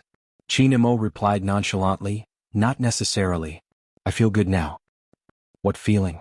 The shadow didn't understand. Chin Mo tapped on another photo and said slowly, the feeling of being chased. Shadow. I want to hang up. Protect my mother. I don't need you for now. With that, Chinemo turned off the receiver. He listened to the sound of the car outside. His gaze deepened. Bojio was sitting in the car. Her fingers were on the steering wheel. Her tone was devilish. Come, little Blackie. Let's have a heart-to-heart talk. Master, are you asking me which medicine is good? I have already found out. There is a shop not far from us. It is said that it can raise a person's body temperature. You can give it a try. Bojio said as she drove, I'm not talking about the medicine. Brother Mo might drive you in the next 2 days. When he tells you the password, you can let him drive away. Master, you don't have to use such methods to test me. Even if your little vixen is handsome, I won't be swayed. Bojio paused when she heard the intelligent reply from the navigation system. Are my words that untrustworthy? Untrustworthy. It is all a test. It is all a ploy. The intelligent navigation continued to move. Bojio arched a brow. I'm sad. You can wash yourself tomorrow. Lamborghini. Little Blackie. Have you ever seen a car wash itself? Even an intelligent one. How could it wash itself? Master would bully it. Alright, stop being arrogant. Let's talk business. Bojio turned the car. Where is the shop? Intelligent navigation. Was this the business master was talking about? The road out of the castle wasn't a short one. In order to be more natural, Bojio ordered a set meal from Burger King. After all, the Almighty hadn't eaten much today. Bojio's attire was suitable for the season. She wore a black leather jacket that accentuated her long legs. She wore a black mask on her face. Someone at the side whistled when he saw her. As for the shop that little Blackie mentioned, the decoration style was indescribable. Bojio had never been to such a shop before. She entered with a mischievous air. The owner was a black man. Hey, try this. It's not bad. Bojio looked at the leather whip recommended by the owner. Her tone was serious. I'm here to buy medicine. The black man's eyes lit up. He pulled the drawer open. Which wildcat do you want to conquer? I have everything here. Something that doesn't have any side effects on the body and can prevent people from being resistant to medicine. These are the only 2 requirements. You don't have to go overboard. Bojio's voice was a little low. The owner could tell. He chuckled. You Asians are shy in this aspect. Take it. I guarantee it will meet your needs. Bojio thanked him after taking the medicine. Then she seemed to have thought of something. She lowered her body. I heard that the area isn't peaceful recently. I'm staying next door. I just moved in. I heard someone died recently. Will there be any problems? Officer, it's boring if you do that. The manager shook his finger, his expression a little bored. Bojio arched a brow. Officer? Brother, you seem to have misunderstood. What am I misunderstanding? Do you see the police car parked outside? Aren't you guys here every day because someone died here? The owner packed his things. He looked as though he was trying to say, don't treat me like a fool. Bojio chose this shop because of these reasons. Even though she was exposed, she didn't panic. Brother, I'm here to buy medicine. I'm also worried about my safety. After all, I'm Chinese. The shopkeeper believed him. He turned around and asked, You're really not a police officer? How do I look like one? Bojio sighed. She looked like a youngster who had her first awakening of love. I like someone very much. I feel like there's something missing between the 2 of us. That's why I'm here to buy some medicine. It'll add some atmosphere. The shopkeeper was good at such things. He chatted with Bojio for a long time. For example, what kind of girls in America liked. He scanned Bojio from head to toe. Orientals like you are quite popular now. They like to call you little cuties. But it depends on the girl you like. What type is she? Domineering, cold, and a little tsundere. Bojio was melancholic. She gets angry easily. Her eyes can freeze people. The owner frowned. That's a queen? That's right, a queen. Bojio glanced at the police car outside. She seemed worried. At this moment, the owner believed her. He was probably worried about his safety. When Bojio took out the money, he reminded her. Don't go home too late. The moment Bojio heard this, she knew what the manager had seen. Hence she tried to ask. The owner smirked. Don't worry. You haven't snatched anyone's boyfriend. Snatch my boyfriend? What do you mean? Bojio instinctively knew the main point. The store manager looked around and said, I don't know about the others, but 2 of them liked the same man. The man brought them here to buy something. One of the girls even received a warning call from the other girl. I didn't expect the 2 girls to be gone just like that. Like the same man? Bojio lowered her eyes. A glint flashed across her eyes. She tried to organize her thoughts. But other than investigating the man, she didn't have a better idea. It seemed like there were some problems that required the Almighty's analysis. The police would get the news in less than a day. It would be hard for her to interrogate him if he was taken away. From her current perspective, the man was the biggest suspect. But if that was the case, it would be too simple. How could she explain the string of numbers in the chat records? Bo Jio retracted her gaze. She seemed to have thought of something. She pulled out a picture. There's something else. This is the picture. Do American girls like to play like this? She sent it to me, but I don't understand it. She keeps sending numbers. I don't want her to think that I'm old-fashioned, so I wanted to ask someone. The manager looked at the photo and was also very confused. Boy, what is this? Is this a new hobby of you international students? I really don't know about this. You can go and ask your classmates. Maybe they will tell you since you are pitiful. That's all I can do. Bo Jio walked out of the shop with a regretful expression. She opened the car door and sat in the car. She watched as the two plainclothes policemen entered. She didn't leave much information. That was all she had. If she asked again, the owner would be on guard. She decided to stop. At the very least, she had to make sure that she heard the truth. Bo Jio supported her chin with one hand, deep in thought. The luxurious car paired with the trendy jacket made her look like the dark male lead in the music video, cold and cool. On the streets, the American girl whistled at Bo Jio when she drove past. Hey, are you interested in playing? Chapter 11:11. Bo Jio was used to their open-mindedness. A glint flashed across her eyes and she smiled. Sure. Lamborghini? That wasn't right. Why was this happening? Master was supposed to go home to sleep after buying the medicine. Why was she fooling around outside? Master wasn't usually so easy to meet up with. Bo Jio reversed the car, her arms hanging out the window as she watched the girls. Where are we going? We have a party. One of the girls with a good figure winked. You will definitely like it. Bo Jio held her forehead with one hand. It's a pity my English isn't good. Oh, you've already spoken well. There are Chinese people in the party. The girl smiled. You won't be lonely. Bo Jio smiled. Lead the way. The American girls became even more rowdy. They looked at Bo Jio with interest. Lamborghini reminded her, Master, they are looking at you as though you are looking at your little vixen. Tiske, they are always thinking about how to get their hands on you. Little Blackie, do you have eyes? Bo Jio followed behind the group of girls. The navigation system continued to fluctuate. Through the tones of you humans, my powerful system is able to distinguish the emotions within. Fine, even though you're more reserved than these people, you're all the same. You always want to sleep with someone.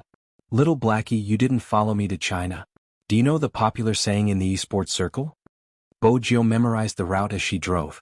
The navigation system asked, what is it? Chinamo is the only beauty in the world. It's a pity he can't sleep. Bo Jio replied lazily. You wouldn't understand even if I told you. The navigation system vibrated. I never expected Master's little vixen to have such a strong background. Of course, Bo Jio replied. She stopped the car and glanced over. It was indeed a party. The reason she had agreed to attend was because it was nearby. After all, there was a Chinese girl in the car. The parties in America were basically nightclub style, and some people could even be seen swaying their bodies inside. The music was great too. It was a heavy metal series with a DJ leading the beat. Bo Jio found a chance to chat with the girls. The Chinese girl was the one she talked the most. At the same time, he asked them about the popular way of chatting over here. I'm talking about the internet. I just came here and I'm not used to it, she explained.